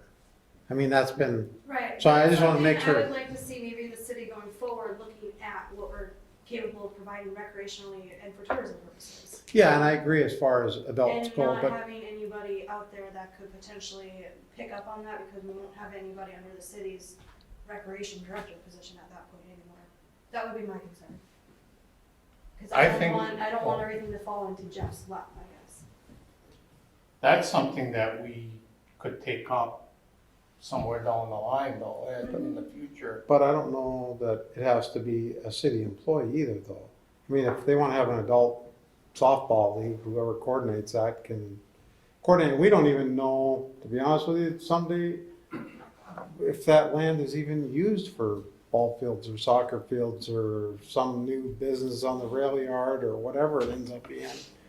I mean, I understand that, I just don't want us to see us completely write it off and not ever consider it again in the future. So, I think it addresses a need that we absolutely have right now, but going forward, there's, I think, a few other things that might pop up on the horizon. But just to clarify, we've never had Ed or the rec coordinator ever coordinate an adult softball tournament or. Right, but it's technically not outside of the job description. Yeah, but we've never had the rec coordinator was always for youth. The rec board was always for the For children. youth, for youth, It wasn't involved with the adults. adults, no. If the adults wanted to have something down there, they would come and ask me if they could use the ball fields. Right, And if there was no games scheduled, they're more than happy to use them. right, I guess there just won't be that person there to go to, like you won't be present to go. No, but they would be able to talk to the coordinator, And see if because then he would know what games are being played down here on what days. Right, I guess So- it doesn't label out that they have that authority either in the agreement. And then the softball, it's all played in, they try to have the men's softballs over at White Lakes. Right, Then the one team that was playing for one of the Biwabik town bars here, they wanted to play their game down here in town, so to bring business into town, which is good, and I coordinated with them, and then they used the backfield, and, because I had the little league going on in the front field, and it worked fine, but that league over there, the softball league, didn't want to deal with that, they wanted them over there. okay, So, I mean, years ago when I played softball, yeah, we had games down here for men's softball, because we were in a league, and they played Biwabik, and they played Gilbert, and all over, Okay. so it's changed a lot over the years, right. so. I just don't want us to lose focus on potentially ever having that in the future. I would guess that we should make some kind of approval to move this forward, but just have Jeff come back to us at each meeting, which what he's doing. I would like to see a review period Yeah, I of a agree. year, like maybe May 1st of 2020, we sit down and discuss. I don't want to wait until the end of the contract to look it over. I No. think we I want to think kind we'll of, hit a lot of bumps and hiccups and Yeah. questions. we want to take a pulse after. Well, I mean, a is year. there anything youth sports wise that would fall underneath this, that would be winter? What do you mean? Well, there's basketball. All the sports that you oversee and that this is gonna do is all summer based. Well, summer based, but then there's kindergarten through 3 for basketball, which is over there. And is that in the winter? That's in the winter, and then it's 4th, which I took care of the boys, 4th, 5th, and 6th grade county league, and then Shucker took care of the girls, 4th, 5th, and 6th grade county league. But that scheduling is done by the league itself, the county league itself, some guys in charge of that, and you just get the schedule. And it's all played, I mean, when we do have the home games, of course, played in Wasabi East. Then you gotta coordinate, which that guy, being out of the school, would be able to coordinate the weekend that they can have their games there, get somebody for the concession stand, get the referees, usually gets volunteers from the boys basketball team, which I had to do all that before, and Checker had to do that for the girls. So now, the guy will be there, so now it'll be easier because I don't have to run over, he won't have to run over from here to get the scheduling done for the school, or call over there and see what's open and what's not open. He'll be doing all that with the scheduling of the, And then fall is flag football and volleyball. Volleyball's played over there, and the flag football is at Edward Ice Field on Sundays. We usually have 4 teams, so they have two games on Sundays. What do you want to do with this? I'd like to make a motion that we approve it contingent upon review of this in a year, May 1st of next year, 2020. And make sure that we're not tied into it for 3 years, correct? I mean, we have the option to, at least get an update, and that way we get a chance to see if there's something we don't like and we'd like tweaked, we can advise our representative, whoever that is, Jeff, to make those recommendations. So. And you can always tweak it, if something ain't working right, add something. Something we have to do. Yeah, We have to start it. we don't have a choice for the kids. No, I do agree with you on that.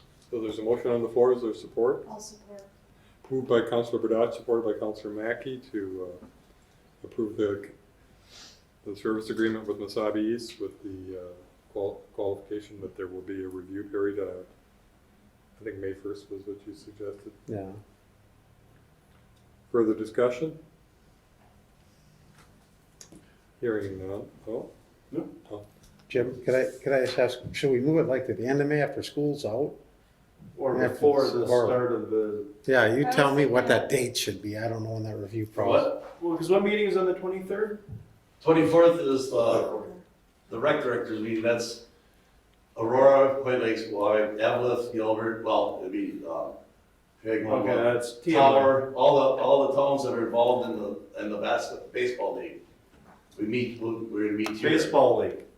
This is baseball, little league. Okay, all right. Minors and majors and T-ball and coach pitch. Okay. No, I know, but he was saying I'm maybe, just- but I was gonna say before the baseball season. I'm just saying, when do we want the review? I picked May 1st as a random date. I'm just Yeah. saying, is there a better date that we should review before when something ends and something starts? And if it's, The May council meeting in 2020. okay, Well, I yeah, see. at the May council For meeting in next year, you mean. 2020. You're talking about for Yes, next year. yes. Yeah. We'll review this again in 1 year at the May council meeting. That's probably better Yeah. than by May 1st. And that would be May 11th. Okay. You got that, Ken? Yeah, because, then baseball will just be starting. Right now, there's a little lull there because basketball's done. So even April would probably be better. Maybe, I don't know. Just before. You're thinking in April would be better? Well, because they'll have their first meeting in April, like they always do, then they'll have another meeting in May. And then baseball starts like the first week of June. So if you want to figure it out, before that. I'm just saying I want to have a review of this sometime in a year from now. Yeah. It's not saying we're going to back out. It's just Right. if there's some things we'd like to see improved or addressed, that's all I'm And I saying. would like to not put damage to a program that might potentially be in progress in the pipeline, I guess would be my concern. But if it doesn't So start I till figured at June. least then it would be after that meeting so that cities that could potentially be addressed at the rec directors meeting. Yeah, there is a motion on the floor. Since you must be ready to vote. All in favor? Aye. Opposed? Motion is carried. And I'll certainly convey the general concerns best as I understand them. If there's specifics, let me know and I'll get answers. Item 7F, review of campground host contract. Councilors, is this, are you presenting this? Well, this is another one that's gonna not go by very fast. Thank you. Well, ever since I've been attending meetings or lived in town, it's always been quite the issue on the existing contract that we've had. And so when Councilor Mackey came along, I'm sorry, I'm sick. It was a good time to revise, completely overhaul the contract from a page and a half to 14 pages. So. Pete, can I ask you real quick, is this date supposed to be through April 30th of 2020 on page 2, at the top of page 2? Starts on May 1st and goes through April Yeah. of 2020. Thank you. Yeah. And this is all, the dates are all changeable. And so mainly this is we were hoping to be able to sit down with with Ron last week, but he was busy and just scheduled in line.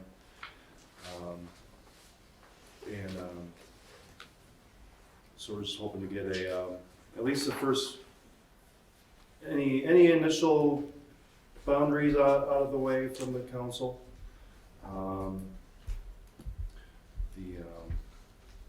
Board issues, not necessarily an approval, just a discussion item. Council comments for? I have a couple of things I want to talk about on this. First of all, you're asking the contractor to do some repairs, minor repairs, plumbing, electrical, carpentry. I think you're getting into a zone with the plumbing and electrical where you could be talking liability issues as far as having somebody with a license that's supposed to be working on that stuff. It says minor, but who's going to say if it's minor or not, and I think the minor's more along the lines of a leaky faucet, a broken, or like plugged toilet. Running toilet where the handle may need to be jiggled a bit. okay, and the electrical, changing bulbs, stuff like that, I can see, okay. Yes. No, I don't expect him, unless he's licensed to perform specific work, he Okay. should not be All right. performing. Should we have language in there that says? Just Well, says, what's- Like, was it just in conversation that we came up with the permit being I have already discussed it. clear delineator of, because the bar for plumbing permits and particular electrical permits is pretty low. There's a kind of a bare minimum you can do without needing an electrical permit. So that would set in kind of a hard stop on what the host would be asked to do versus having an electrician do. And well, I mean, it's- why can't you just say non-permit required plumbing and electrical? I mean, And I know if it that- requires a permit to do it, to fix it. Well, not a permit, because there's stuff that they can't change out a faucet technically. Or replace a toilet. What page on contract? It's on toward the bottom of page D. 2. D, Oh. page You 2D, know, see there. D. And this is why we brought it for discussion. Also on G, contractor agrees to furnish all supplies necessary to maintain safe and sanitary conditions, including but not limited to floor detergent, sanitize. He's gotta buy all that stuff? He currently does, He does out of his own pocket? correct. Now, we do supply hand sanitizer, toilet paper, and there was one other item. Handhelds. It does. And that's the stuff that we have through a contract with the Ameripride. That they Okay. were on a, But he's able to one of those regular routes where they come in do and, his, the cleaning of the bathroom with his own products of his choice. Toilet paper is bought by the city.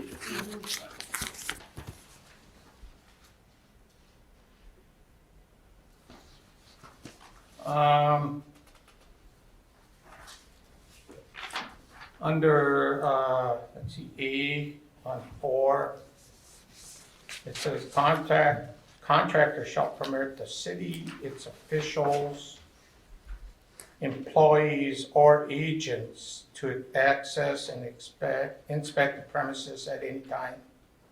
I'd like to see what exactly, okay, its officials would be who? The city employees. City employees. Or city councilors if we're coming to go to a walkthrough inspection, Okay, who's agents? just the term used. Who? It would be the term, whoever the city would appoint, the city agent. Okay. All right. There has to be somebody who's been designated as responsible by the city, not. right, and I guess the ones I have in Not mind would be self-appointed. possibly the city engineer, the building official, something like that. Okay. So couldn't you just change that to city appointed agents? Yeah, could you do that? City appointed agents.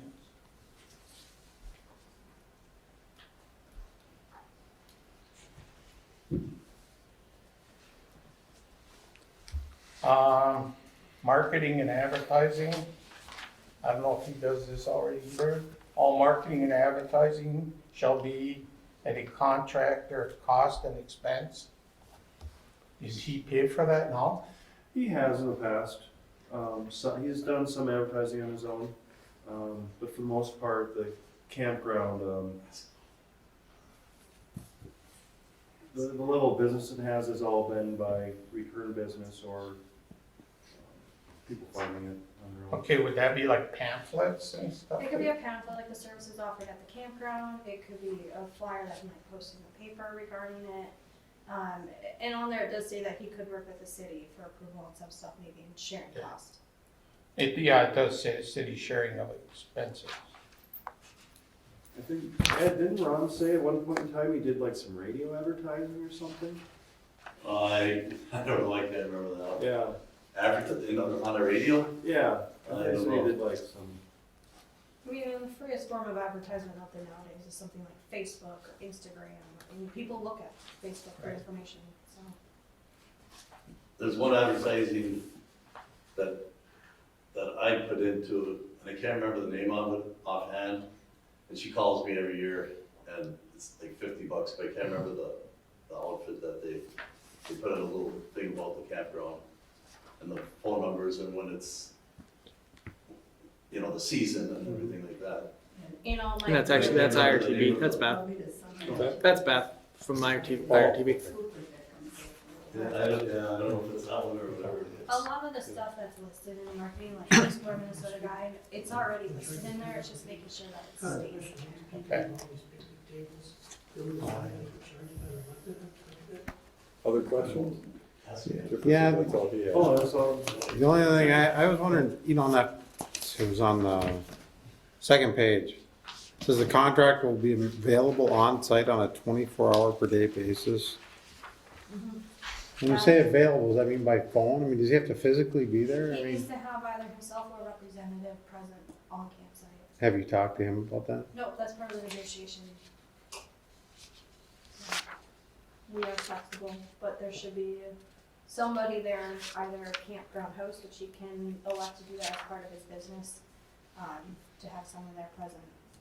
So, I was asking if he's gotta go to Virginia to go get supplies, who's gonna maintain it? Right, and from my understanding, he's had volunteers assist him in the campground, so that would just fall under his purview. I mean, it would be if he's hired an employee or if he's got a volunteer employee working for him, but he would be responsible for maintaining that and making sure that it can maintain. So he's not expected to be there 24 hours. So Pete, you're saying that he could say to you, Pete, would you? Yeah, Pete, I'm running to Virginia, Or can you watch Virginia, can you watch campground for me? campground for me? and- What we would Okay. kind of like to see with it being on like a business is maybe like something posted, volunteer or campground host is located in site A, listed, so that way people when they arrive know where to go for assistance if no one's present.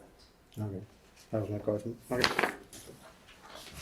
When do you plan on meeting with him about this? We were hoping to this last week. Yeah, we're hoping the last week, but it's probably gonna be next week now with my busy Because of schedule. shutdown. Yeah, he was on shutdown last week and, so if you come up with more issues, please, shoot them our way. This is kind of remarkable progress, so. Yeah, thank you. Yeah, all right. Yeah, Yes, ma'am. If he, anything that he does that's outside the contract, it looked to me like the only remedy was to fire him. So if we found that he wasn't accounting for things the way he should be, or he wasn't showing up when he should be, that would be the sole remedy for that? he would be. Well, I don't think we I didn't just really didn't put see- in I didn't a, see anything else. Right, so he would be notified that he does need to remedy the situation, and according to the contract, I believe it's 5 days or 10 days, somewhere in there, that if he does not remedy the situation, that it could lead to his contract. Day of determination. I was thinking too, I mean, are there some situations under which he would actually be liable to pay money to the city? as far as, like if he did, wasn't doing a performance, or, I mean, there was the,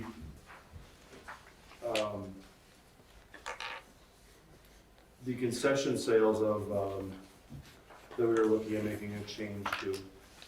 Well, that's an example. Say you weren't getting that money, he owes you that money, then you would have to, there's nothing in the contract that would cover that situation, you would have to pursue other avenues.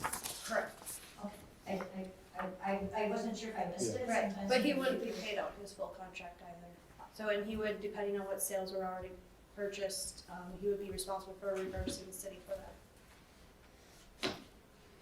But some of those things, if he sells a candy bar, whether he reports it or not, you're not gonna, it's gonna be an honor So, system. under this contract though, he is required to report all financial revenue, and reporting. Right, but if he goes buys a box of candy bars and sells them, it's gonna be pretty hard to enforce it in the city. Are we also addressing, and it, because I didn't see it, maybe it's in there, but we're not taking any cash anymore?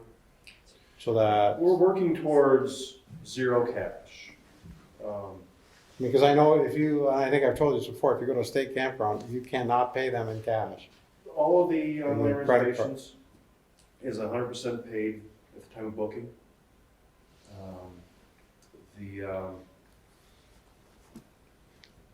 I'm just, So there, what happens now with there was a smaller stack of offline reservations that he had for this year. That will hopefully disappear by this time next year, where that won't be an issue. That he's just gonna have everybody trained to go right to the website on the opening day of reservation season. And, but you and will so have every people though that come up for the 4th of July and wanna go Our campground. vision and our goal is for it to be cashless down there, Okay. to be all electronic transaction, for the sake of himself and the city. Yeah, I mean, Jeff and I have talked about this, there's no reason that if somebody wanted to pay cash, they couldn't come to the city hall and pay for their site here, in cash. How about, and then my other question was paying him, is it twice a year, once a year? No, actually, Does it say that? Oh, Payments to the contractor on page 5. payment to the contract. I saw the 26,000. I'll run each month, okay. 12 monthly installments, even though he doesn't work 12 months, we're gonna pay him over 12 months? So currently, right now, Do it he to answers school the phone teachers. during the winter and assists with customer service during the winter. So we did want to maintain him on a paid schedule to ensure that he still maintained the standard of customer service throughout the season. Right. It's the way they always did it. That's what But he- it will he be at a wanted lower rate than before. what it is in the summer. Okay. So I How does it understand go in that the past, if people still have some suggestions or How do you comments, pay they the can pass? direct He it to just- you. He got paid Yeah, just he's whatever he three of us, reimbursed us. Jeff, maybe. So he had all his money. That's the way it was up until a couple of years ago, and then for the past couple of years, it's been weighted towards the summer with less payments in the winter. Okay. So Right. we'll probably hear more at the next meeting as to how this went. Sure. Thank you to all of you for working on this. This is really good. Item 7G, review of updated MediaCom franchise agreement.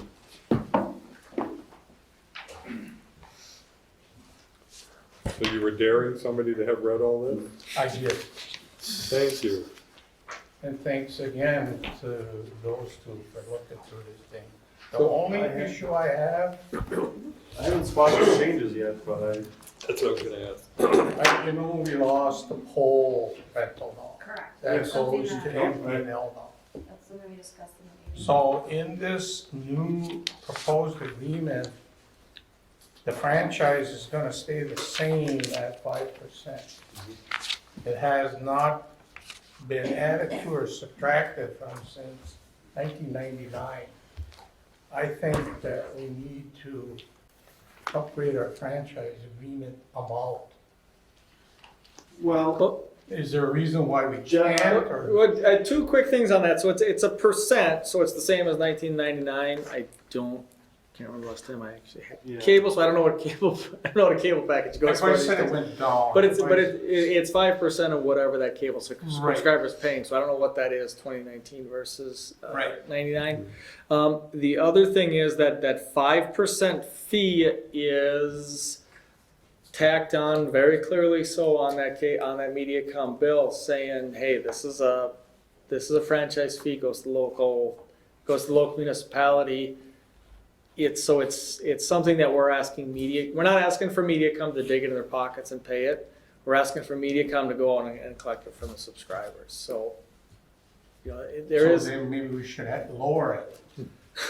But 5% seems to be fairly standard. I mean, you Do we could know go. what it is but- across the board around here? But is it required that we have to What was charge it, that? 12 grand and dropping? I think it It's is. theirs.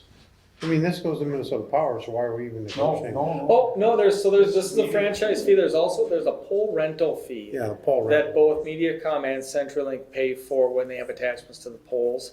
Because of the agreement that the PUC worked out with Minnesota Power to transfer ownership of those poles, we don't own poles to rent to them. So they'll be paying that pole rental fee to Minnesota Power, and we're actually gonna talk with Minnesota Power about whether or not there'll be a pass-through on that and how much. But that's Why not the would we same even as the pass it through to the city? Why wouldn't MediaCom just pay Minnesota Power? Why do we even deal with it, is what I'm asking. No. For the pole rental? for the We were getting that before. Yes, we were, but now we sold the pole. MP no, but MP's saying out of the goodness of their heart, they're gonna give us back part of that rental fee. Oh, okay. Well, that was nice of them. Okay. That makes more sense. Leave it in there. That 5% is not for them, that's for, we're getting charged that Yeah. on our bill. I know. 5% franchise. I'm sorry? What is the 5% utilized for? Currently it's just a non-tax general revenue. There was a time, and this was before my recollection, it was the 5%, this is according to the MediaCom folks that we talked to, it was supposed to go towards, maintenance and upkeep of the public access channel, but they removed that requirement, which the way city finances go, you can earmark dollars all you want, but at the end of the day, it's a non-tax revenue, it's a non-tax revenue. In theory, we could use it to upgrade the equipment in this room. Just saying. Evidently, this thing's not a hurry up and get it done thing, right? Because it's been since 1999 since Well, we did it. It's, I mean, we're the What- ones originally, a couple of meetings I ago guess that pushed the this. question I would ask is, at this point, what are we waiting, what is it we think we're gonna change at this point? I don't see a whole lot of change in the contract. They're pretty boilerplate at this point. Technically, without a franchise agreement, that's what gives them the ability and legal authority to operate within our right of way. With the conversation, the ladies made it pretty clear that this is pretty boilerplate across all of Minnesota. There's maybe one or two cities that have some variance in it, but it's pretty cut and dry. And I don't think our subscribership is particularly growing, so our leverage ability is growing. Yeah. And it's done a lot since the original. So Jeff, this will no longer be an ordinance?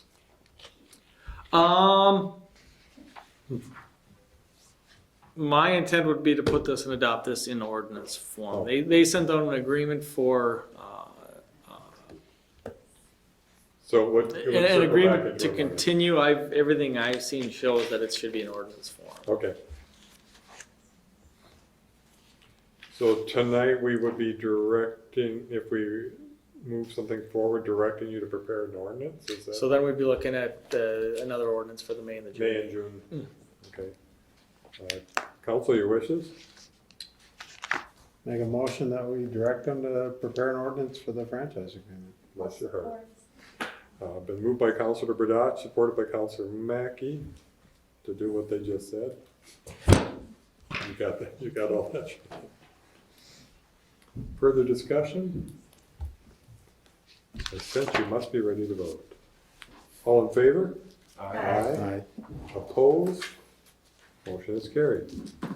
So we'll be continuing this the next couple meetings in terms of ordinance readings.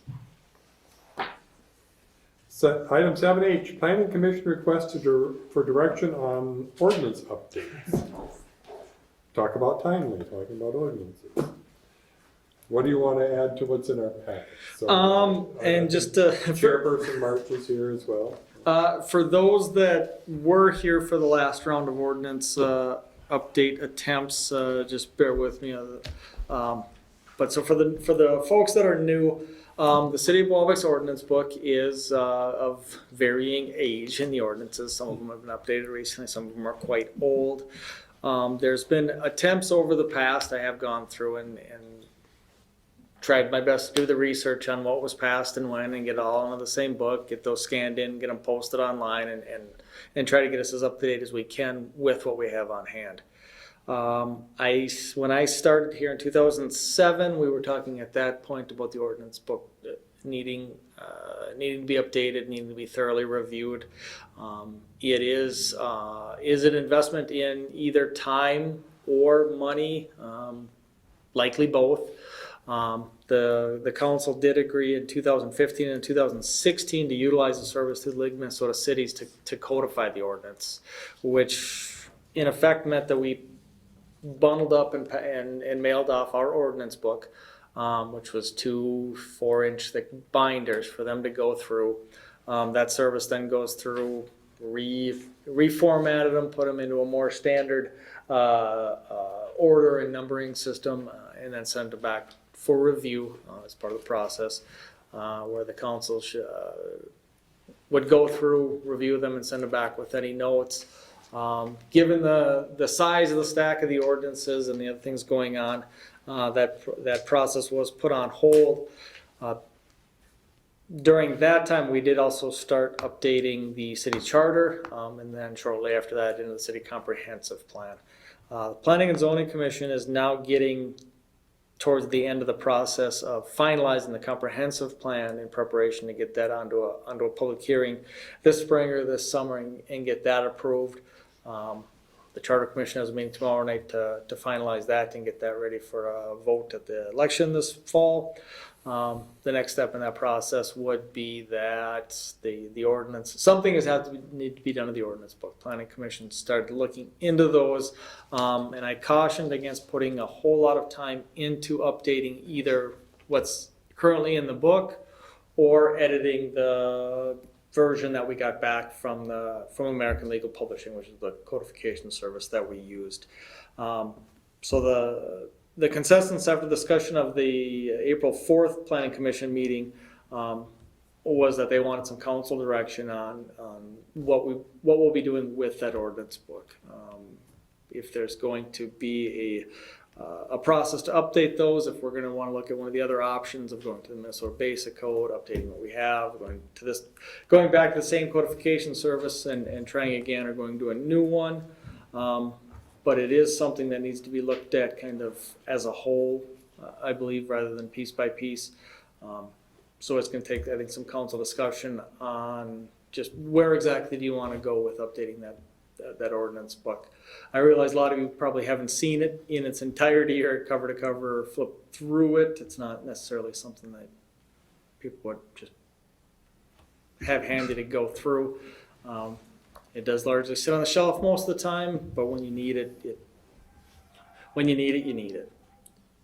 So can I ask you, Jeff, in order, knowing that the codification process is sent off to somebody else, it's only as good as we put into it. So you can send it to them and they'll change the I to an F and and organize it, but it does nothing other than pay somebody to organize it for you.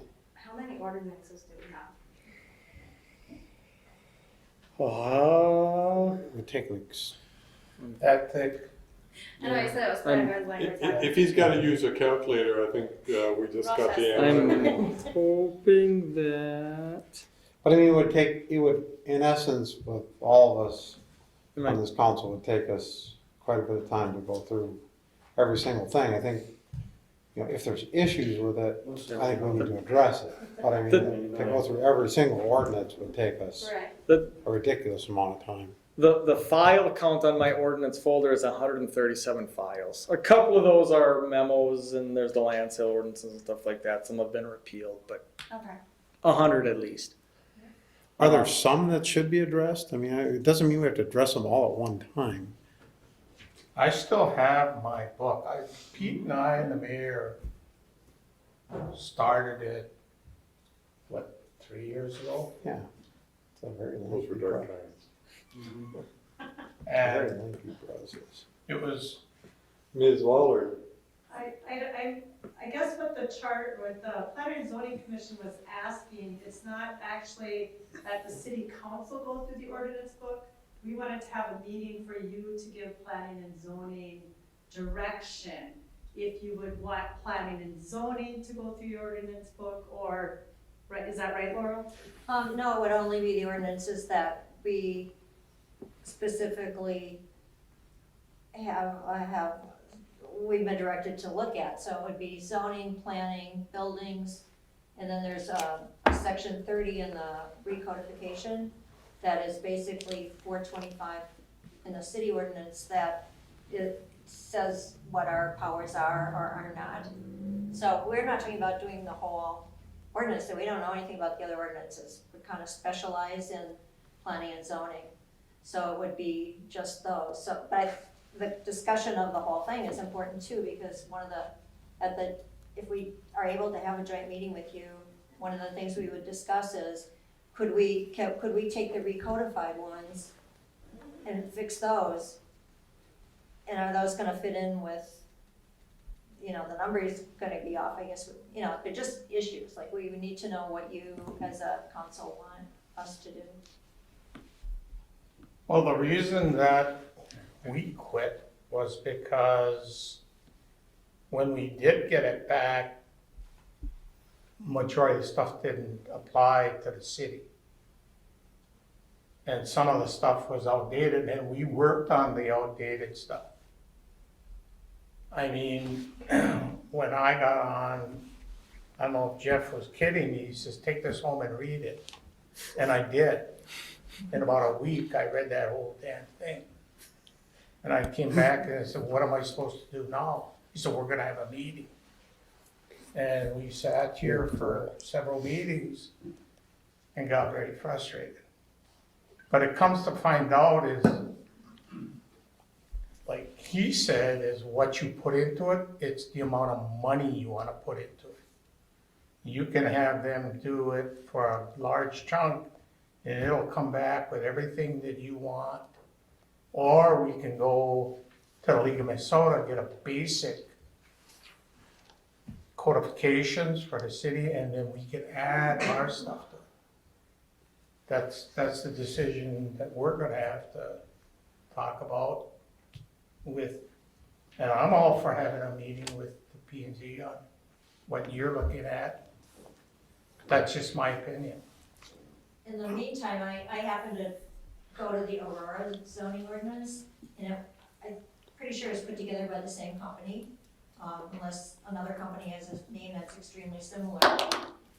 And it's all interactive.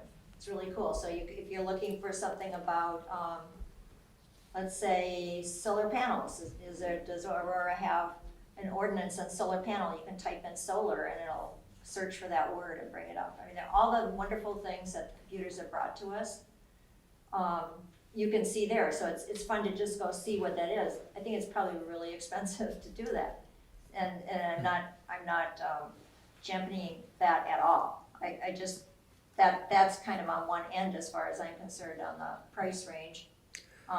Trying to fix what we have right now is on the other end. As a group here. I don't Well, think. and real quick on that, so Aurora used American Legal Publishing, which is the service we use. It's something that's affiliated with, it's not part of League of Minnesota Cities, but it's something that they've found as a service to their members. It's one of the lower cost ones, and Aurora's was what we had looked at kind of as an example, and it is, for those of you, again, for those of you remember, Chipper, you've seen it, that whole binder, and I have your binder with notes in it, thank you. That's all hosted online, and it's very clear. It's searchable PDF. So if you want to know what the guidelines on cats are, you type in cats and it kicks it all out. You can't do that with our current ordinance. I have PDFs online, but they're scanned PDFs. They're not searchable. I can't compliment, comment, or criticize. I don't know if Aurora took what came back from the codifier and said thanks and then put it online, if they went through it ordinance by ordinance. I could definitely see there was the potential for the city of Biwabik to have done that when we got it back. It looks very slick, it's very clean, everything is ordered very well.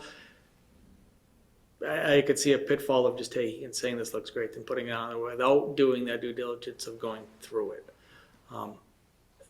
But to look at any type of a major upgrade to the ordinance book, as I said, it's going to be an investment, either time or money, or potentially both. But I've got my ordinance file open here, and just to give you an idea of the ordinance list, 525 is vagrancy, 530 is vandalism, 535 is air rifles, 555 is false identification, 565 is slingshots, 570 is spitting, 605 is cats, 610 is dogs, 611 is cats and dogs, 611 is animal control.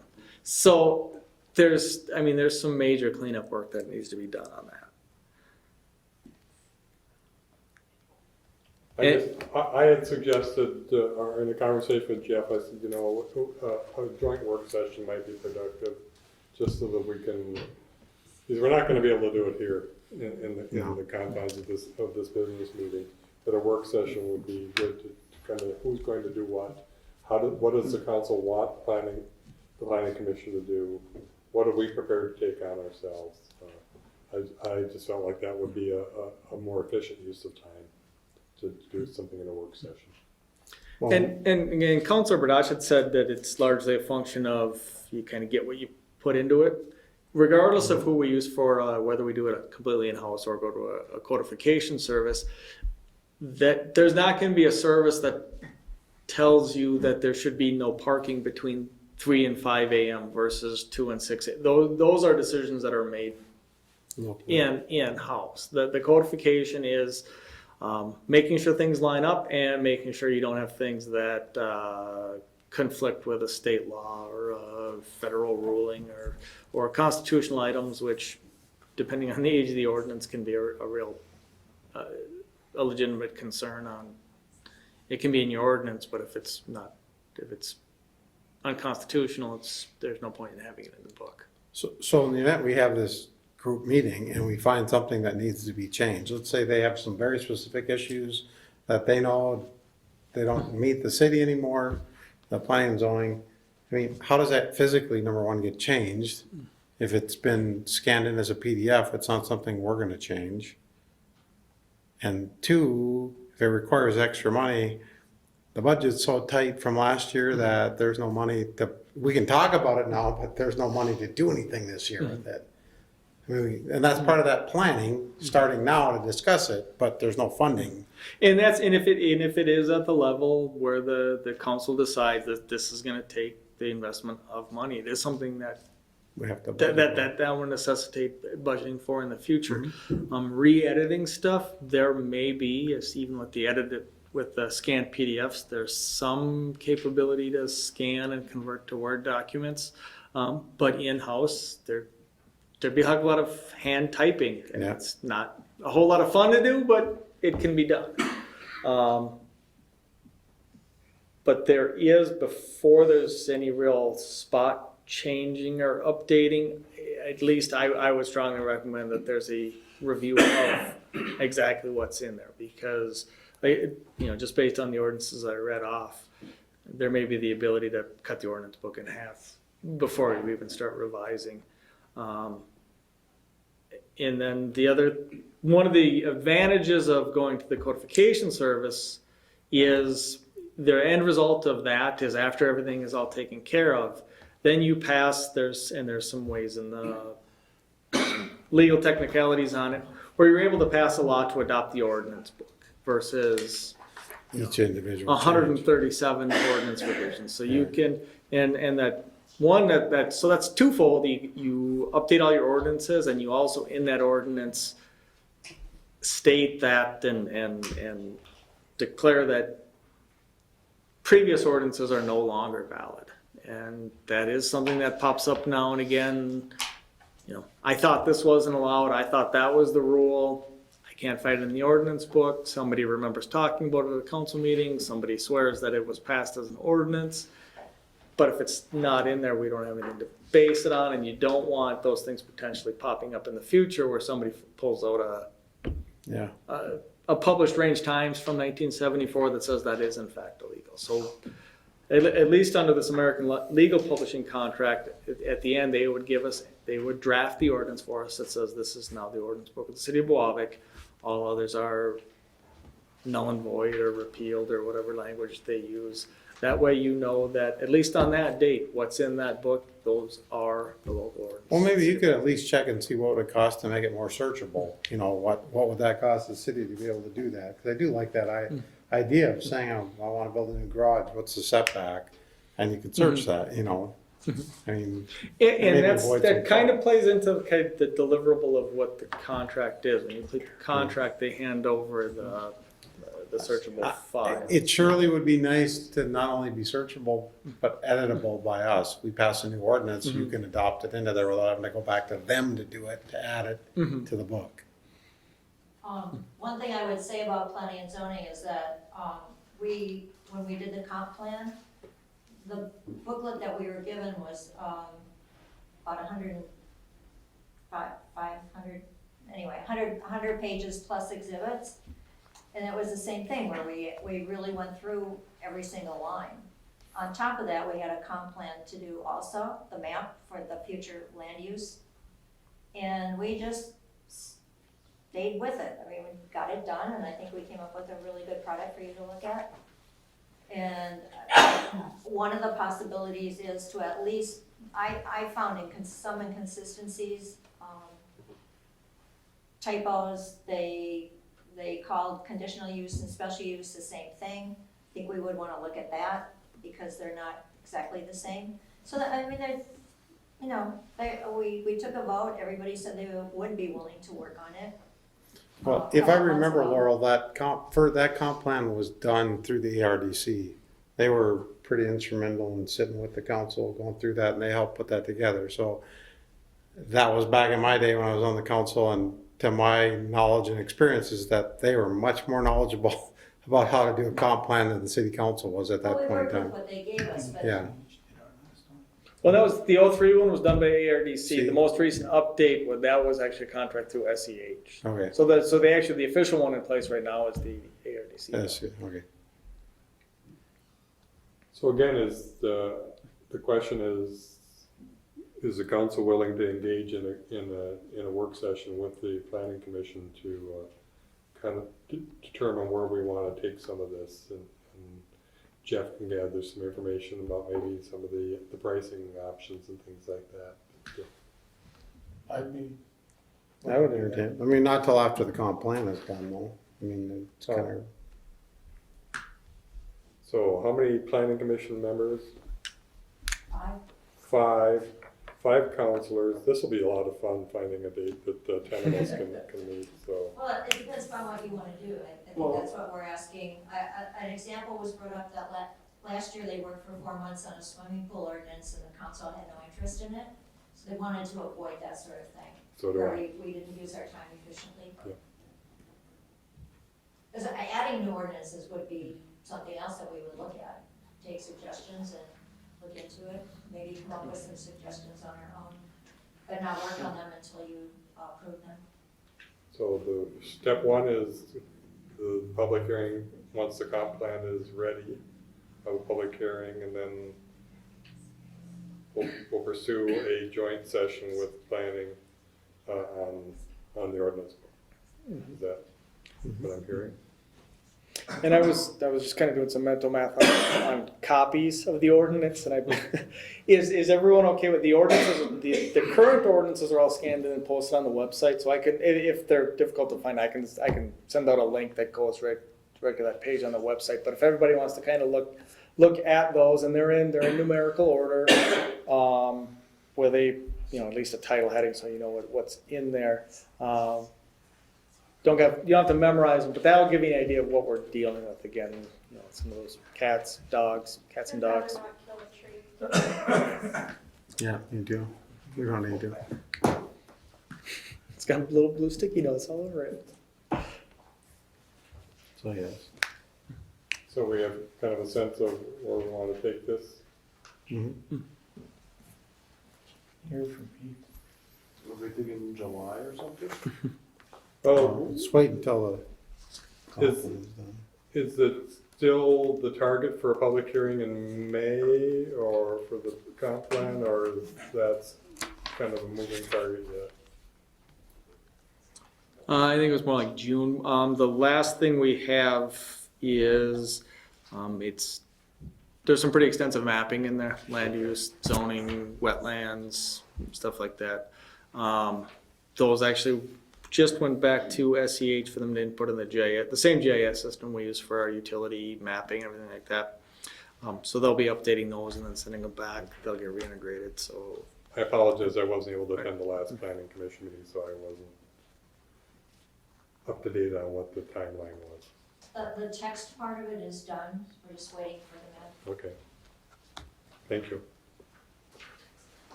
All right, moving along. 7I, acceptance of resignation from fire/EMS department for Ashley Harsey. And you have her letter attached. Effective March 31st, so she's technically already gone. Make a motion to approve a resignation. Moved by Councilor Barash, is there support? Support by Councilor Sanarigi. All in favor? Aye. Opposed? Motion is carried. Item 7J, approval of leave of absence request for Mr. Jake Stakovich. He has requested a leave pertaining to his ambulance duties. His intent is to remain active with firefighting. The recommendation of the administrator is okay? I have some questions about this, and one stipulation I think that we have to look at is that, this is the first time this has been done, as far as I know, that he's taken a leave, but staying for part of it. In other words, he's gonna go off the ambulance, but stay on as a firefighter. And they've had LAs before where you leave. And I'd like to see a stipulation in there for no more than a year. I mean, it has to be for a year. Yeah. Not to The exceed leave of 12 absence months. is not Not to to exceed exceed 12 months. Right, but is that, we don't know if that's for the ambulance? I guess, you know, I think there's some new policies coming out that are gonna stipulate some different. And there will be, and one of the biggest reasons for doing the official leave of absence, there are pension regulation or pension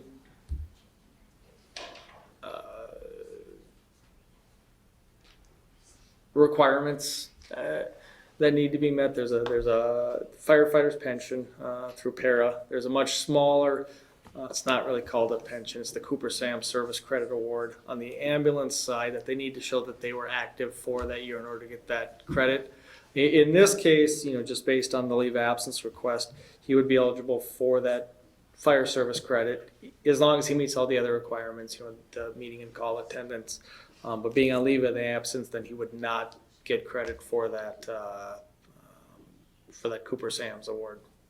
But there are requirements for attending meetings and things as part of the fire department, so that it's not like you can't just not show up. So there. So he'd have to meet all those requirements of a firefighter, but he would not be meeting the requirements of the And EMT. then, unless something, we get a different request within the next 12 months, the leave of absence expires in 12 months. Correct. Now, does this cripple us if we end up getting like a transfer request or something like that, or?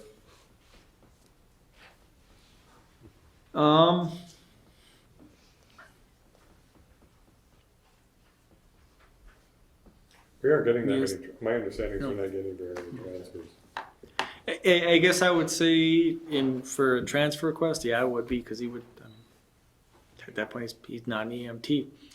In some type of emergency situation, I think we'd go with whether or not he has a valid EMT card and use as the situation dictates. But no, it wouldn't be a random Tuesday transfer. Hey, why don't you come out of leave of absence for a 6-hour shift? My understanding is you couldn't do that. Exactly. So your wishes, council? I'll move for approval. Been moved by Councilor Centerigi. Is there support? I'll support. Supported by Councilor Mackey. Further discussion? Hearing none. All in favor? Aye. Opposed? Motion is carried. The hiring committee, item 7K, the hiring committee interviewed Mr. Anthony Ebnett to be hired for the ambulance. And so we're bringing that before the council tonight for your approval. I'll make a motion that we approve this EMS applicant. I was on the committee. It was a very good interview. Yep. I was Good job. impressed. I'll support. Been moved by Councilor Kavanovich, supported by Councilor Bradach to approve the hiring of Mr. Anthony Ebnett for the ambulance service. All in favor? Aye. Opposed? Motion is carried. We have completed new business. Communications, the only thing that's not in your packet, I did receive I got an email this morning, or I opened it this morning. Masabi East is doing a groundbreaking for the new physical education and athletic complex at 1 o'clock on April 10th, which would be Wednesday. I cannot attend, I'm otherwise engaged, but I was encouraged to share this with councilors if you wish to participate. And I can pass this back and forth to you. I don't believe there were any other communications. Mayor and council members, let's start with Councilor Mackey. Anything to bring before the council? Just a question on the Wine Fest decorations that are in the park. They kind of look messy, and a few people have mentioned to me regarding them and when they'll be cleaned up. I know, Go I know, I know there was some cleanup by our guys today, and I don't want to throw anybody under the bus, but Wine Fest is not a Biwabik Public Works function. Right, and I understand that. Have we contacted the committee about them removing photos? I haven't directly. I don't know if there was any. Something tells me they're aware of it. Yeah, they're slightly aware of it, and it was slightly picked up and stacked in December, and I'll make sure that we get somebody on that. Anything else? Councilor Centerigi? The Biwabik Rummage Sale is the 27th. You can drop off your stuff on the 25th and 26th. At the pavilion. At the pavilion, yeah. What are the hours for the rummage sale? On Thursday, you can drop off from 4 to 6, Friday 9 to 6, and on Saturday the sale is 9 to 2. You do need volunteers are welcome. So if somebody's looking for a volunteer opportunity. Yeah. And this is a fundraiser for 4th of July. 4th of July. Anything else? No, that's good. Councilor Kavanovich? I just want to mention about the alleys that have not been paved yet. They're starting to break up pretty good. I think the choice is yours, but start parking out in front if you want. The garbage is back out on the streets for those alleys affected. I don't know when they're gonna be here. I wouldn't want them to come now with all the rain we had, but we do have 3rd phase to finish, and then 4th phase will be starting probably about the same time. And that'll be our last phase, 4th phase. Anything else? Councilor Burdach? Couple things, when I mentioned to Jeff, and I'm glad Ty's here. Take a ride down to the depot sometime, take a look at the mess again this spring. And now there are vehicles parked on city property as you go towards Highway 4 on the left-hand side. You know, well property the city owns that. There's a trailer on there with a vehicle, there's some cars parked on there, and you know, with this whole spring cleanup thing coming, it sure would be nice. They can get rid of a lot of garbage if we encourage them, and I don't know what we can do. I know we've been down this path many times, but it's sad. It's sad that we have, my grandmother used to say when she was alive, it doesn't take a lot of money to be clean. And it's a pigsty down there. And I'm almost ashamed to drive through there. So I would hope that at least you could address the vehicles that are parked on our property, city property, and make sure that that doesn't become the next collection for whoever's parking there. So, any updates on the sewer pipe that's been frozen up at Voyagers? Sewer pipes? I don't have an update other than Rapid River has been going through with a jetter to break up ice in that main line, and they're making notes as far as they can tell by feel when that thing is going through ice and when it's going through an open line. They're making notes, both making notes and marking the surface where it is. PUC is going to have, hopefully at their Thursday night meeting, the PUC will have something to review as far as the next step on how to fix that or how to mitigate it in the future. It's tough. It's a pressurized system and a lot of ups and downs, and it's always going to be a pressurized system, and there's not much you can do about it. It's just too bad there's not enough people using it yet to keep stuff flowing every day to keep it from freezing. And until that happens, we're going to probably have an issue. So, okay. We did get the easement back for the car wash. My understanding, correct? He did. The owner did ask me that. And I'll bring it up now because it's not been addressed, but that there's some trees out in front. I told Jeff out in front of his place they'd like removed during this whole phase as part of the, hey, I'm giving up some property for the easement. Could the city take down these 6 trees? And I would hope the council would support that, just because he could have bucked us and said no, just as easy. And it's gonna make it easier for everybody to have that easement back to the, both to the fitness place and to the people that have the habitat houses, so. City flags, Mark, how are those funded? I know there's one whipping around in front of our store.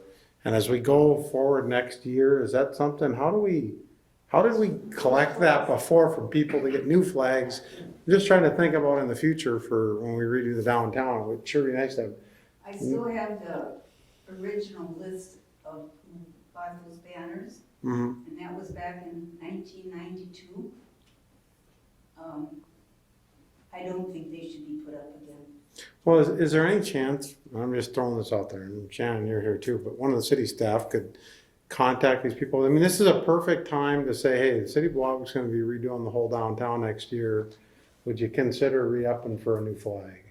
A new First of all, we banner? have to know what kind of poles are gonna go up. Yeah, Yeah, we gotta get that straightened out first. but something, I mean, just it's a prime opportunity to spruce up the downtown. You guys have done a great job at always pushing that, and I thank you for that. And I just think it's a nice addition to Biwabik if we can do it, so.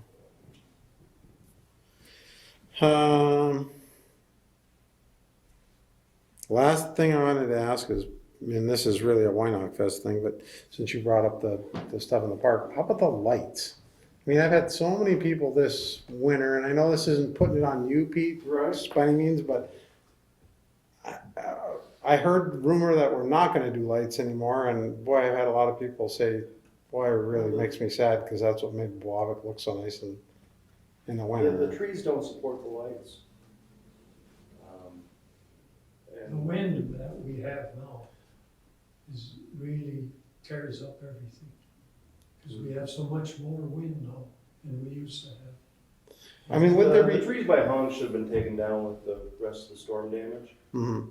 because they're missing entire faces and sides.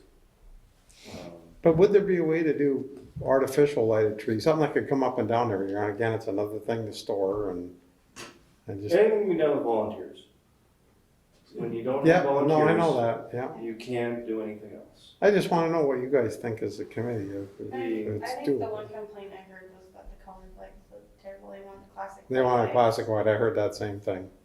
They want a what? Just Classic white white lights lights. again. You know, You want kind of, what? just Classic white lights. classic not white lights. colors. Oh, no colors anymore. Well, I, Well, maybe they should volunteer. yeah, Not arguing with you on that. yeah, no.